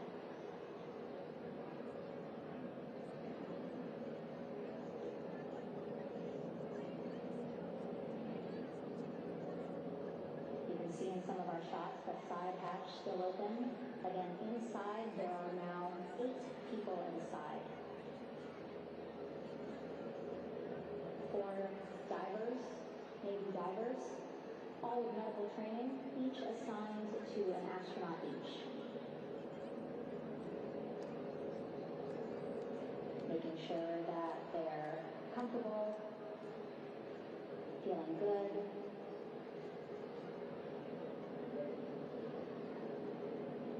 As you've heard us say in the broadcast, they expect a little bit of discomfort. Again, these astronauts just traveled back to Earth at 25,000 miles an hour, a nearly 695,000-mile journey around the moon. Do you think you'd get carsick?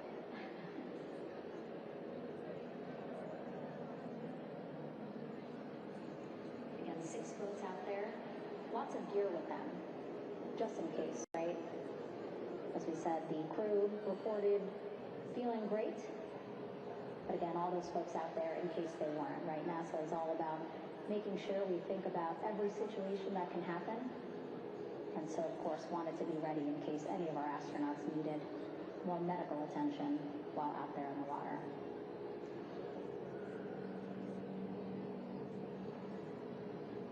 You see now teams again trying to set up the stabilization collar and front porch for the crew to get out of Orion. They need both, right? The stabilization collar will keep Orion from swaying as you see it is doing now.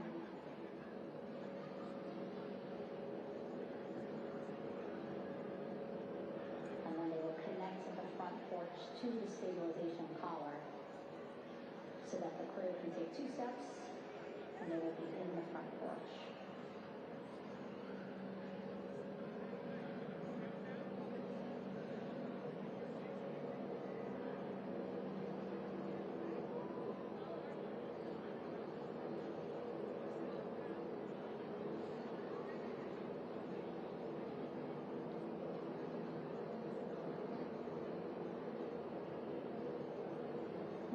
Chatter on the mission audio list, that's a good thing. Again, things proceeding pretty nominally, even if they're fighting some currents out there in the Pacific Ocean.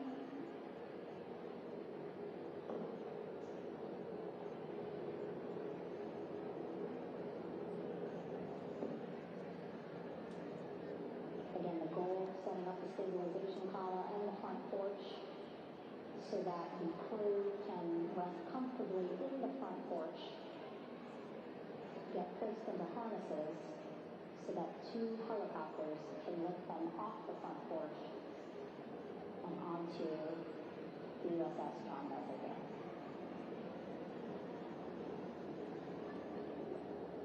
The helicopters are going to take turns picking up an astronaut. So again, Helo 1 and Helo 2.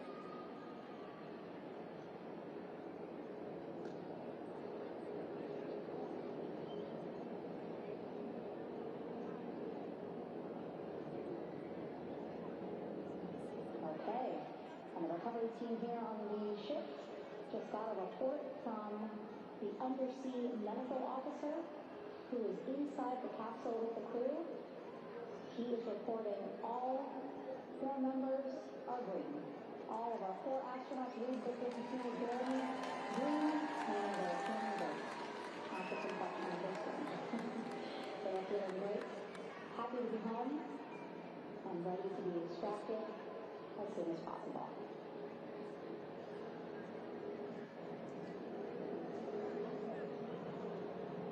So, as I was saying, we have 2 helicopters circling the activity you're seeing on the water right now. Each will take turns picking up an astronaut. So Helo 1 will come on in, hover above the front porch, about 40 feet above the front porch. A Navy recovery specialist will be hoisted down into the front porch. Will connect to the first astronaut, which we're expecting to be Christina. And then Helo 2 comes around, picks up Jeremy, while Helo 1 stays above head, and then Helo 1 will come back in for another astronaut, and then Helo 2 for the last astronaut, and then back to the flight deck here on the recovery ship.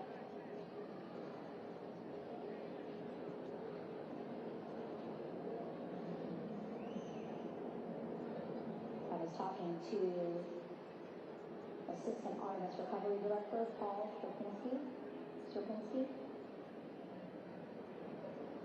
He said healers are a much quicker, safer way to get on board. They did actually consider boats, but then if you think about it, longer time, the crew would have to move through more of the ship. This way the healers were given a more direct, quicker route to the medical bay for our 4 astronauts.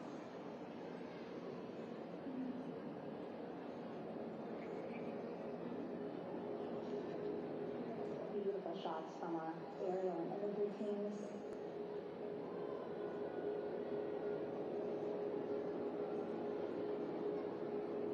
Clouds have dissipated for a clear view from the bow of the recovery ship here.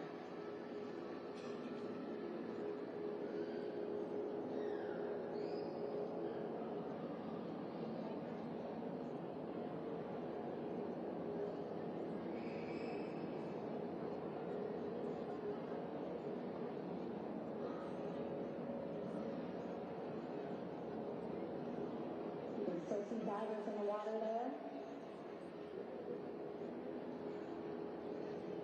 Encircling Orion, but it's that stabilization column we've been telling you about. As you saw in that interview just a few minutes ago, they have to first connect to Orion, and then once it's secured onto Orion, they can inflate it, and then they'll further secure it with other harnesses and lines.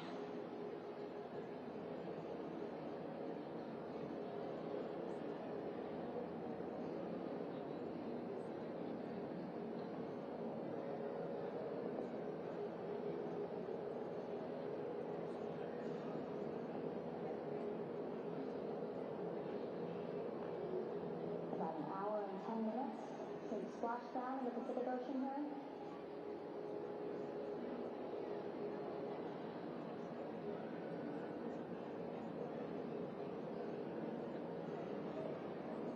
Victor, Christina, and Jeremy back home after a history-making mission to the moon and back.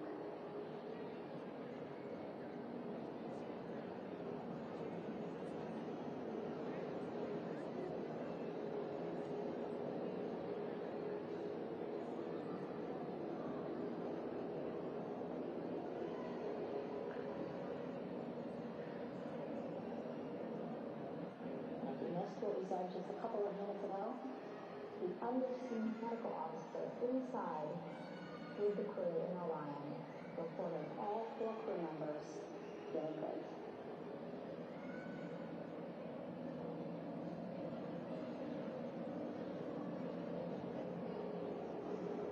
Progress being made there on the stabilization collar, and it looks like they are beginning to inflate it.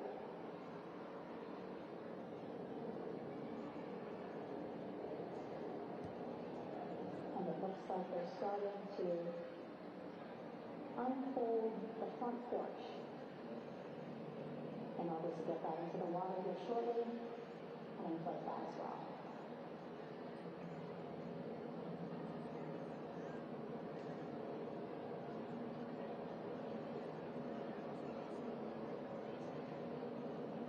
Again, more than 40 people out in the water right now. And those Navy and NASA personnel have been in the water for now about 4 hours.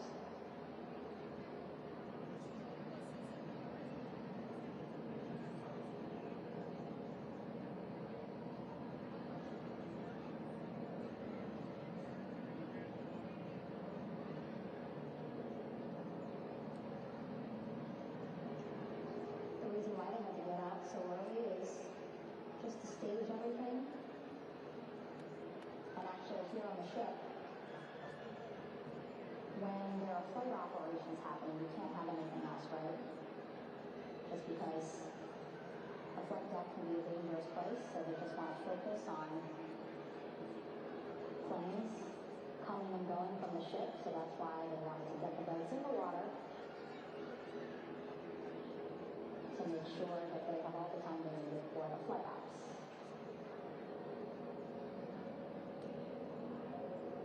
And then the same crew here out in the water, they will stay out in the water for a number of hours after we recover the crew and get them back on the ship, because then they have to recover. All right?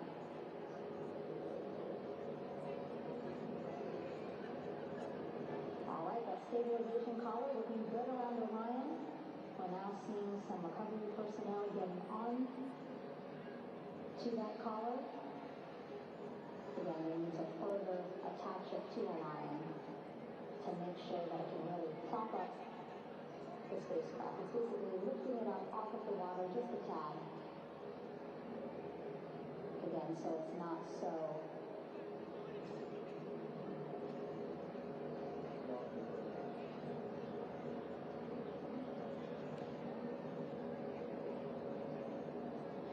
it doesn't sway so much in the water there.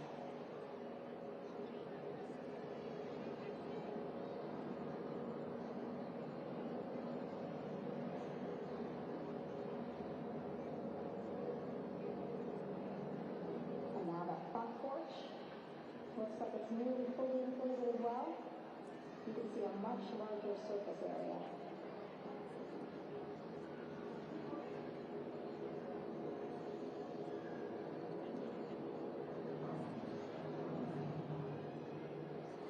So once the crew get out of Orion, they can stretch their legs a little bit on this front porch, get some fresh air.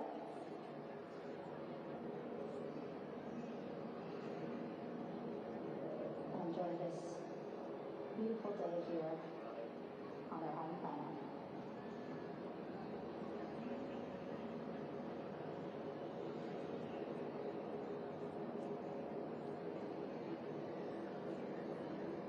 Teams now are about to connect the front porch to the stabilization collar.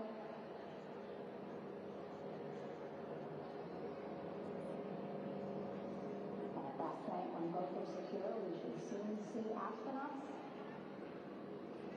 come out of Orion.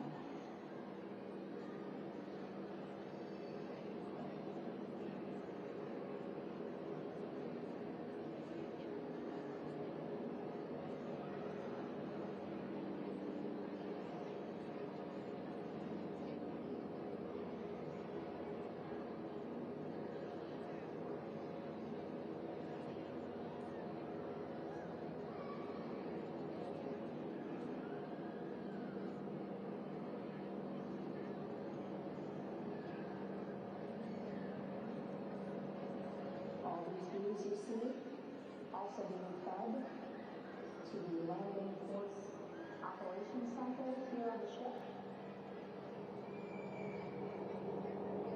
Of course, it is very important for our recovery teams leading the mission to have all the views that you're seeing as well.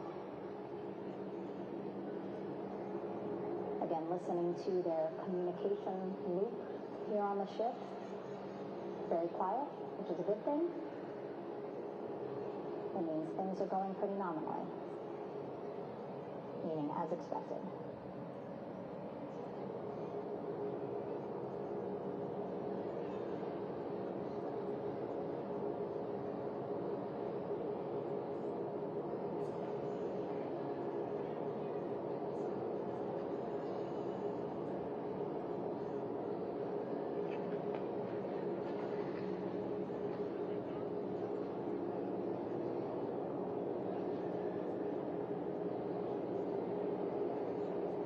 All this activity happening just 3,000 yards away from the ship. So that means this will be a very quick flight back on the helicopters for the crew.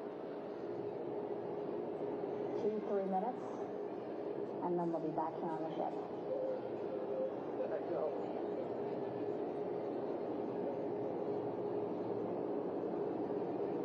Okay, so saw a thumbs up from one of the personnel on the front porch. It looks like they are now getting ready to deploy what they call the Air Rescue Vest, ARV. And so this is the harness that each crew member will get into in order to be hoisted into the helicopters. Again, those helicopters hovering just about 40 feet above the front porch when they're ready to pick up each crew member.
This is Mission Control Houston.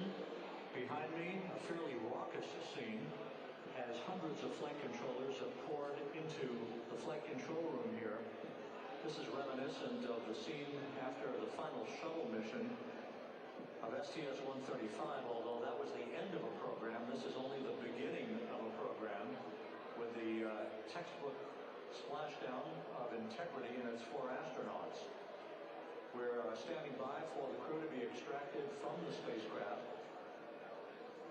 Entry Flight Director Rick Hensling invited all of these flight controllers who have contributed to this mission to enter the flight control room, to have an opportunity to receive well wishes and to share the mutual glow that exists in the wake of a textbook mission for integrity. On the front screen here in Mission Control, a sign that says "Welcome Home Integrity," taking humanity back to the moon, going further, and returning safely to Earth.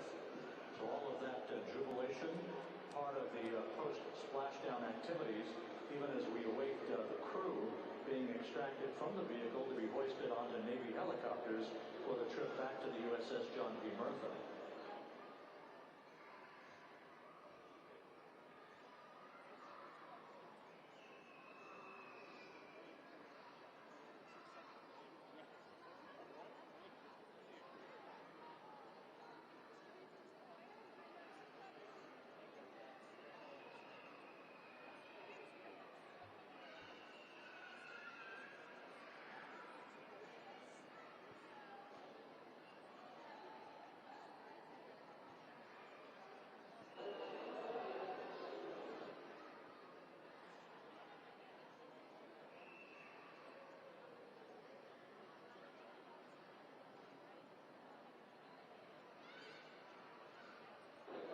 Once again here in Mission Control, this view of the Artemis Flight Control Room, known as the White Flight Control Room. This is the old shuttle flight control room, and now is the home of Artemis missions to the moon and beyond.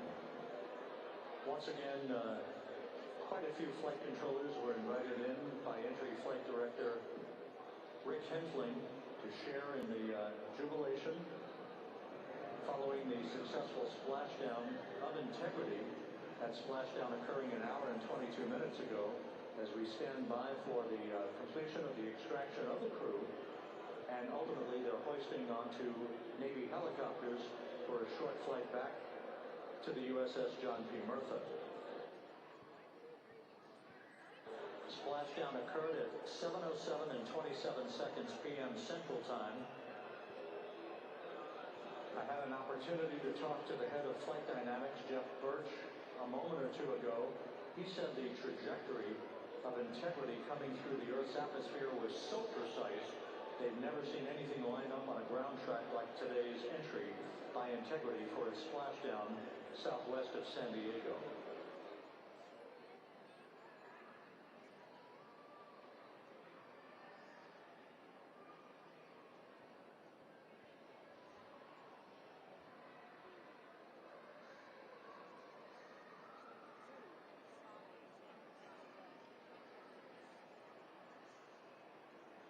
And the initial, you can hear it.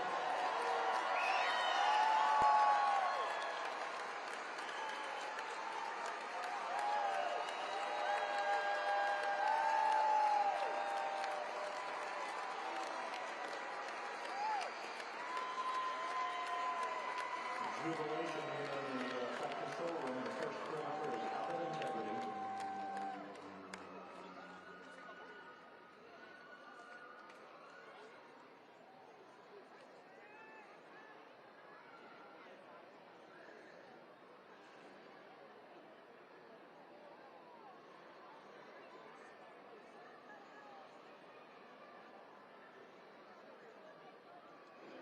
We are expecting the other crew members momentarily to be extracted.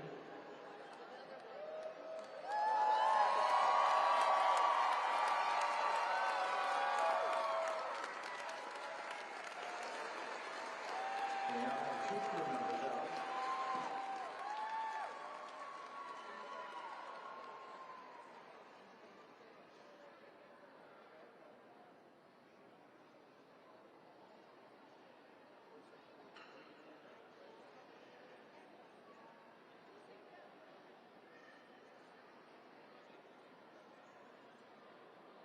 Two crew members out, 2 to go.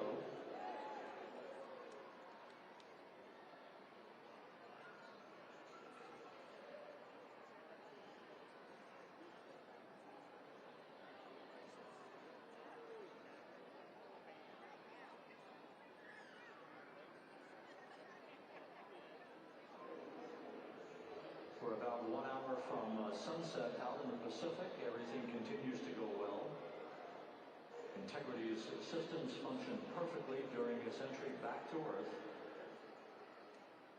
And Reed Wiseman, the commander who will be last out of the vehicle, reported that all the crew members were feeling very well.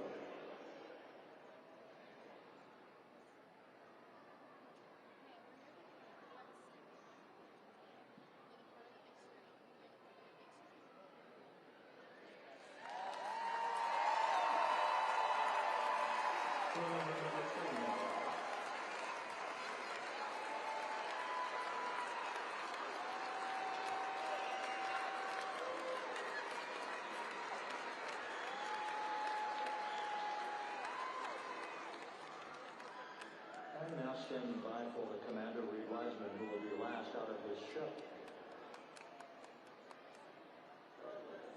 Bobbing in the Pacific under almost ideal conditions, Integrity spanned 694,000 miles during its journey from launch to splashdown.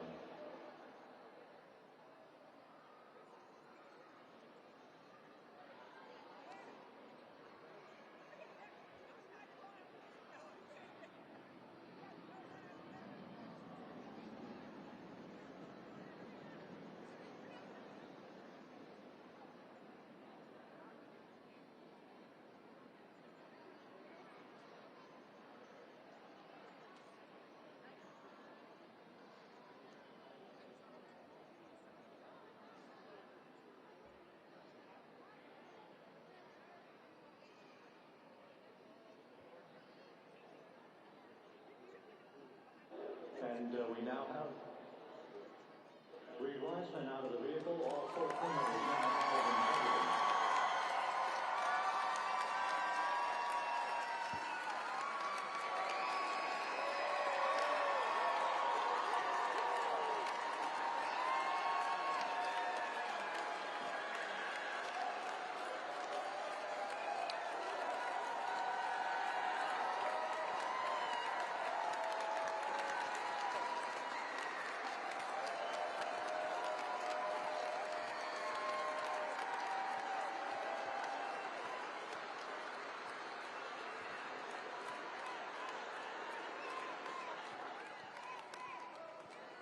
Once again, all 4 crew members now on the front porch. And the procedure to begin hoisting them up to these 2 Navy helicopters hovering overhead will begin shortly.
This is Mission Control Houston.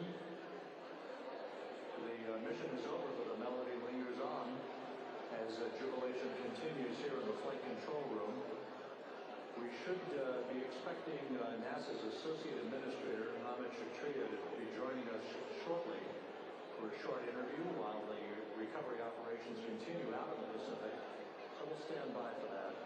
And then we'll turn it back over to Megan Cruz aboard the USS John P. Murtha.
This is Mission Control Houston here in the Artemis flight control room.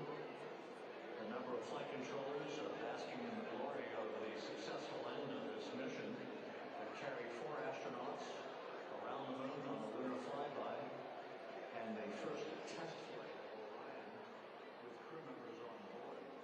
Splashdown occurring an hour and 32 minutes ago after a flawless descent back into the Earth's atmosphere for the vehicle. Its 4 crew members in good shape, simply enjoying their time right now on the front porch, as it were, the inflatable craft alongside of their Integrity spacecraft. We're expecting Amit Shatria, the NASA Associate Administrator, to join us here momentarily for a brief interview before we turn it back over to Megan Cruz aboard the USS John P. Murtha, the recovery ship.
This is Mission Control Houston.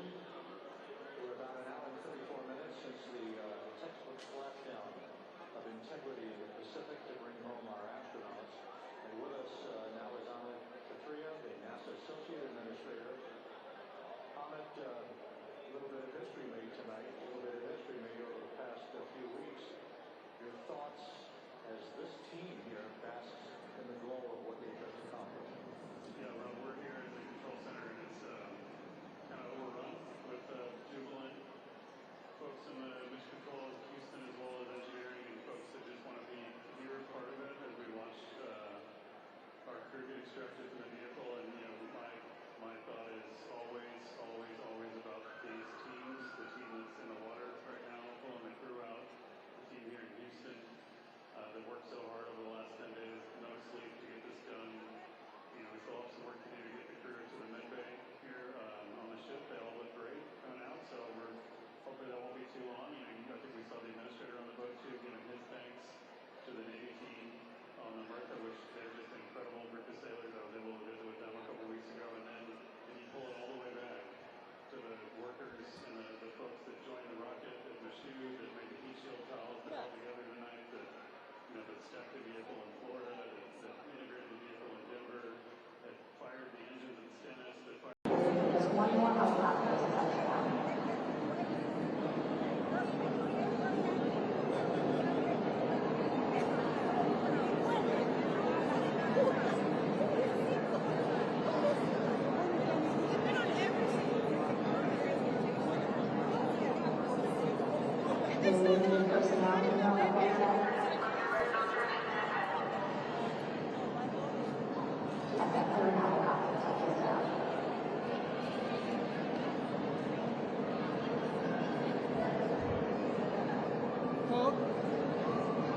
Oh, yes. Yes. What's your name? Spell it.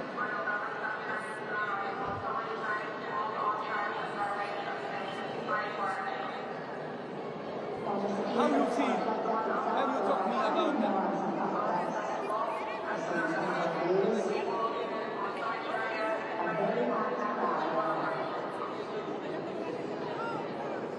Announcements being made regarding the ship's loudspeaker system for one of the first to stay clear of operational areas like the lifeboat. So that teams can work quickly to get the crew off the helicopters and into the medical bay.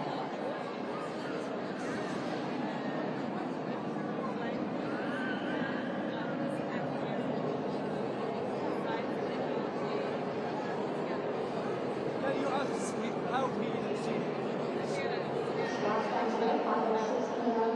Pacific time. We are within 2 hours of that splashdown time, and already we have all 4 crew members on the flight deck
spirits.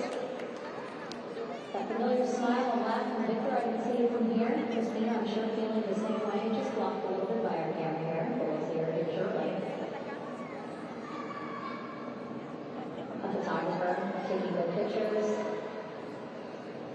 Victor saluting folks on the flight deck. They look like they're in great spirits. Happy to be home, I'm sure.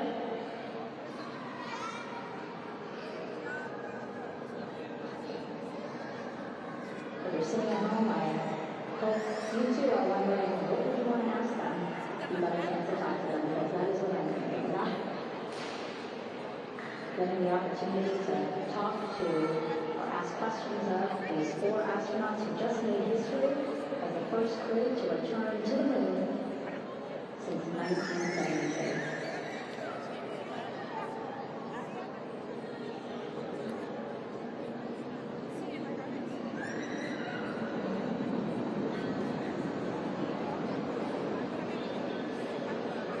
Oh, there we see Christina there, also smiling, trying to carry out the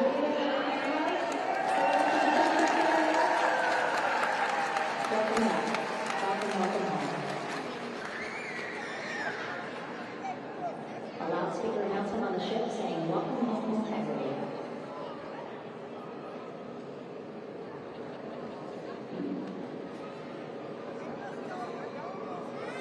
They're in great spirits. I can't see who he's talking to, but I kind of think that he might be talking to his other 2 crew members.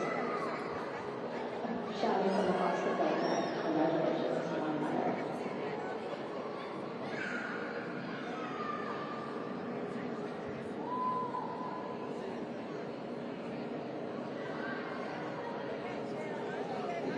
And so now we see some Navy personnel walking up to the helicopter.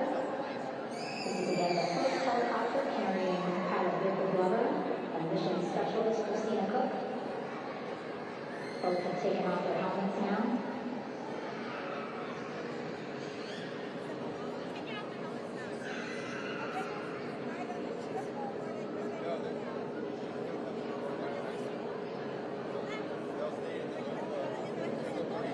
Some pictures, video, it's a catalog, it's a historic moment. A beautiful sunset just behind them here in the celebration. Golden hour. These pictures will be beautiful.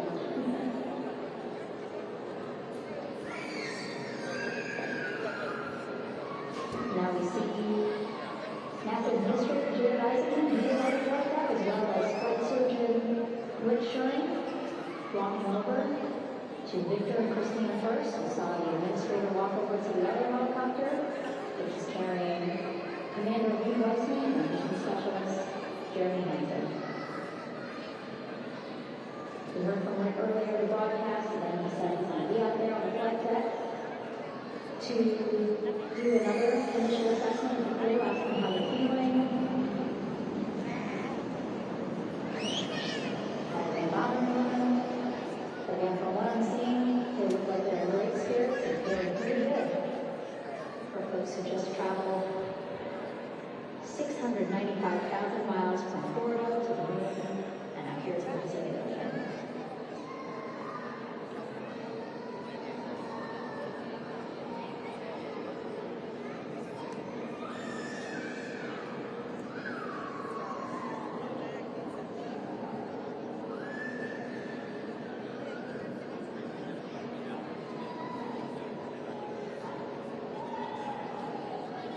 Seeing NASA Administrator Jared Isaacson walking across the flight deck. He had been talking to Reed and Jeremy, now approaching Victor and Christina. A hug from Victor? A hug from Christina? What a moment that we're getting to experience together.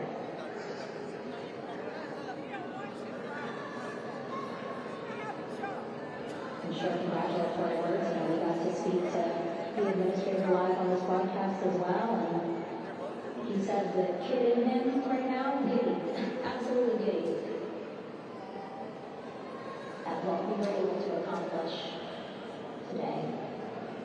Returning them home safely and in good spirits after a 10-day mission around the moon.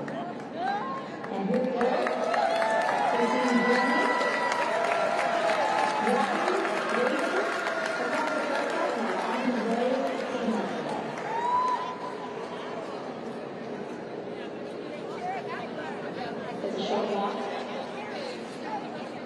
than a minute.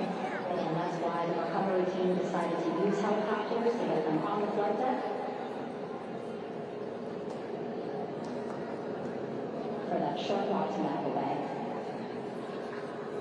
And now on the flight deck, we see the chief of the astronaut office, Scott Tingle. Rick Shine switching places. He's going over to the other helicopter. Big hugs, big hugs. From Victor Christina to Scott.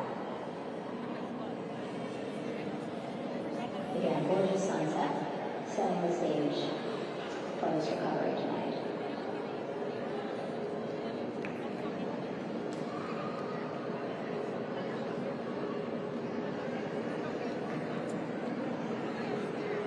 All right. Now here we are, Christina.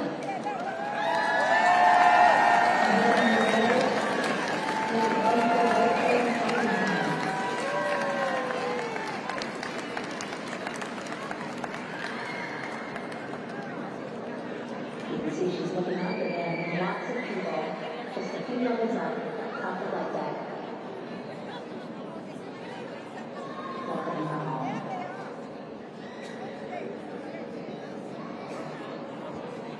Scott holding the door, ladies and gentlemen. We're back on his way to the other crews who are on the flight deck.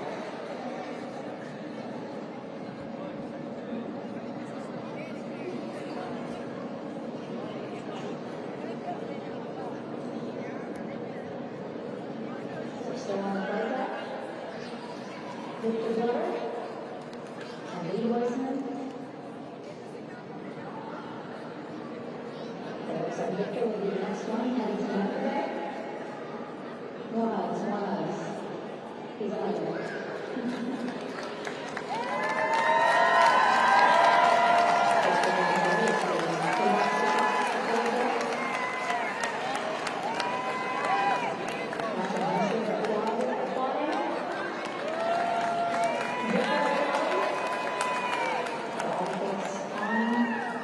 Bishop again, with their role and their safe return today.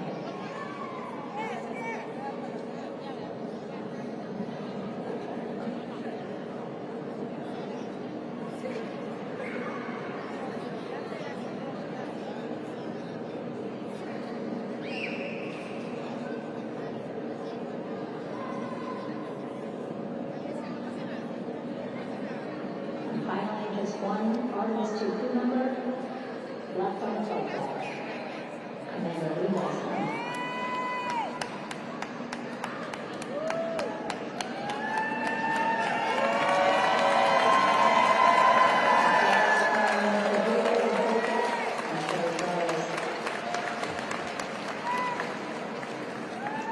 On the other, just about packed with people.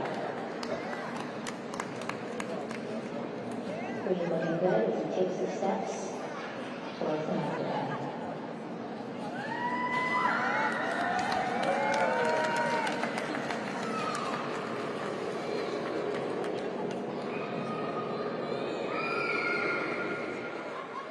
There are 4 Artemis II crew members back on the ship.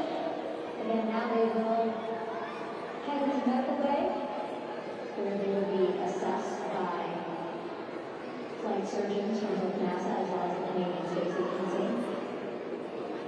A more in-depth assessment. When they get to Medical Bay, they will each have their own nurse. They will be helped out of their suits. And then again, we'll check to see that they're feeling good. Make sure it's not just adrenaline, but that they are feeling good from their long journey back home. Beautiful shot of that sunset. Illuminating our flight deck.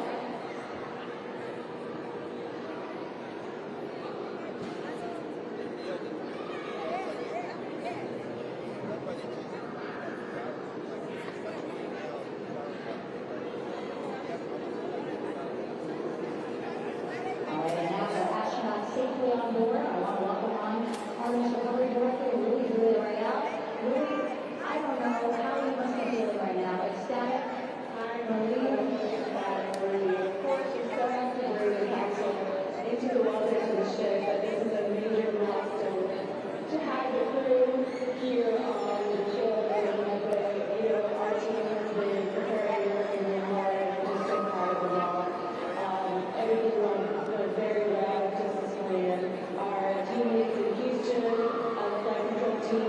was just amazing. We were able to have great conversations and communication about everything. And I don't know what else to say. I'm just so excited. It was such a wonderful feeling to get to this point. Again, we still have to get the capsule, but this is huge for all of us in the recovery. And I couldn't do this without my team. And of course, the full support of the U.S. military. There's going to be lots of, high fives when we get the capsule back in. And I'm so happy that the crew's doing well, Ryan's doing well, and, thank you for everybody watching. Yeah, it was great to watch the crew come back to the ship with you. How were you feeling when you were seeing them looking so happy to be home and feeling really good? The funny thing is that we had video of them from inside the Orion vehicle. They were like that from the beginning. When we opened the hatch, they were already out of their seats, having a good time, waiting for us to open the hatch. And they opened the hatch, and of course, we did the first medical assessment, and everybody was doing very well. And they were just having such a great time with the medical team that was inside the capsule. I think they were all taking selfies with folks that they had, probably talking about what they saw. And it was just smiles all around. They were having such a great time.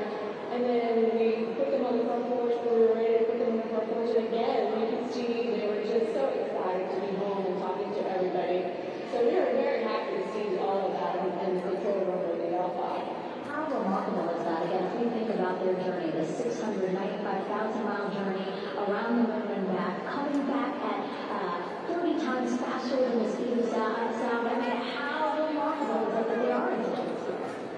I mean, this is an amazing crew. I think you guys can see it the past 10 days. They're wonderful people, and we're so happy that they brought us along on that ride. And I can't wait to see all the additional videos and pictures that they had that, we'll get a hold of now that they're back on the ground. And I can't wait to hear how, a little more than what we saw on the press briefings from the crew about what they saw. It's just fantastic. Some of my favorite people who I was attending to the science team and how excited they were. And so this is exactly how we feel when we're referring to when the science team and oh my goodness, when they were in all the discussion about the moon, this is exactly how we feel now that we're in this team. We're so excited. And again, we have to refer to the capsule. I want to make sure we don't forget about Orion. It's all about the just thinking about what's next. But yeah, speaking of these 10 days, I mean, we have been along for the journey of them, live with them 24/7 for 10 days, and just really seeing the engagement that we've gotten from around the world. What do you hope people take away from this mission? I think that's fantastic. So, my story was that I went to the Kennedy Space Center. I was born in Colombia. I was 10 years old when we moved to the United States. When I was 7, my family took me to the visitor center, and that's when I learned about Apollo. And we went to the moon, and I learned about astronauts. And that story was what really fueled me to want to do STEM and want to be an astronaut. And I think that this Artemis program is going to do exactly what, with girls, my age back then, 7 young people right now, girls and even like young men, obviously. But we want to empower people to know that you can do this, right? If you want to come and work for NASA, I did it, they can do it. And Artemis program is just going to inspire everybody. And I'm so happy about that. Like Apollo inspired me. Thank you so much, Lily. Really appreciate you being here. As you said, still a lot of work to do. 5 to 6 more hours to recover Orion. It's still out in the water, so I'll let you get back to it. But you have beautiful words to say again. We hope that this inspires people. We hope that you come and join us at NASA and accomplish great things with us in the future. Back to you, Rob. Thank you, Megan, and safe sailing out there in the Pacific. Here at Mission Control, it is now all quiet. The team of flight controllers and all their support personnel have left the room to enjoy the aftermath of a textbook touchdown by integrity at Splashdown in the Pacific, right on target to complete this historic flyby of the moon, the With that, we'll wrap up our coverage for the night and point you to a post-Splashdown news conference in 15 minutes at 9:35 p.m. Central Time, 10:35 p.m. Eastern Time, where managers will discuss the return of the Integrity spacecraft and the completion of the Artemis II mission. With that, we'll wrap up our coverage for this evening and historic mission in the history books. This is Mission Control Houston.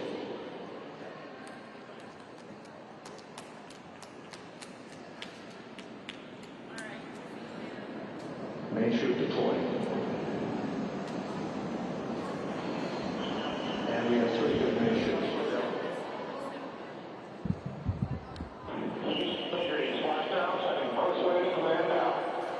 Splashdown confirmed. Splashdown, waiting on the other. Splashdown confirmed at 7:07 p.m. Central Time, 5:07 p.m. Pacific Time. Bye. It was nice meeting you. Take care of yourself. And I hope to see you again soon. Thank you.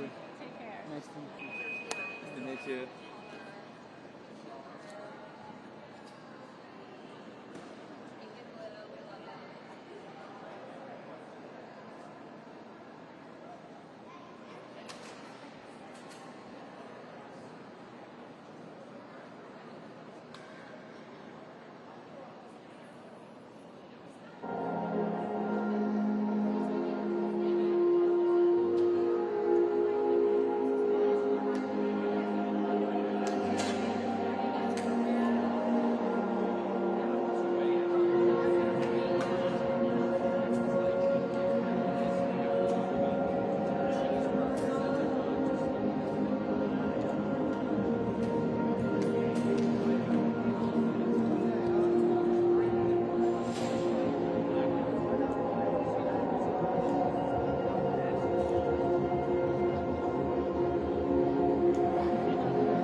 I think being even happier.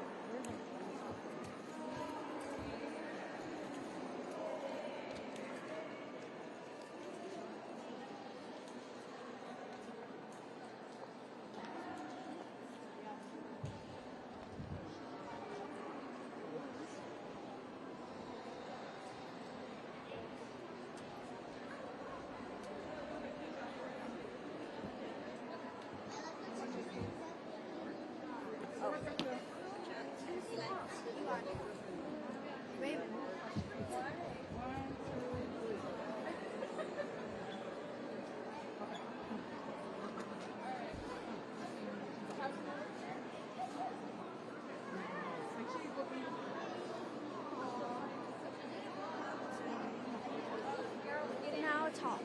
again.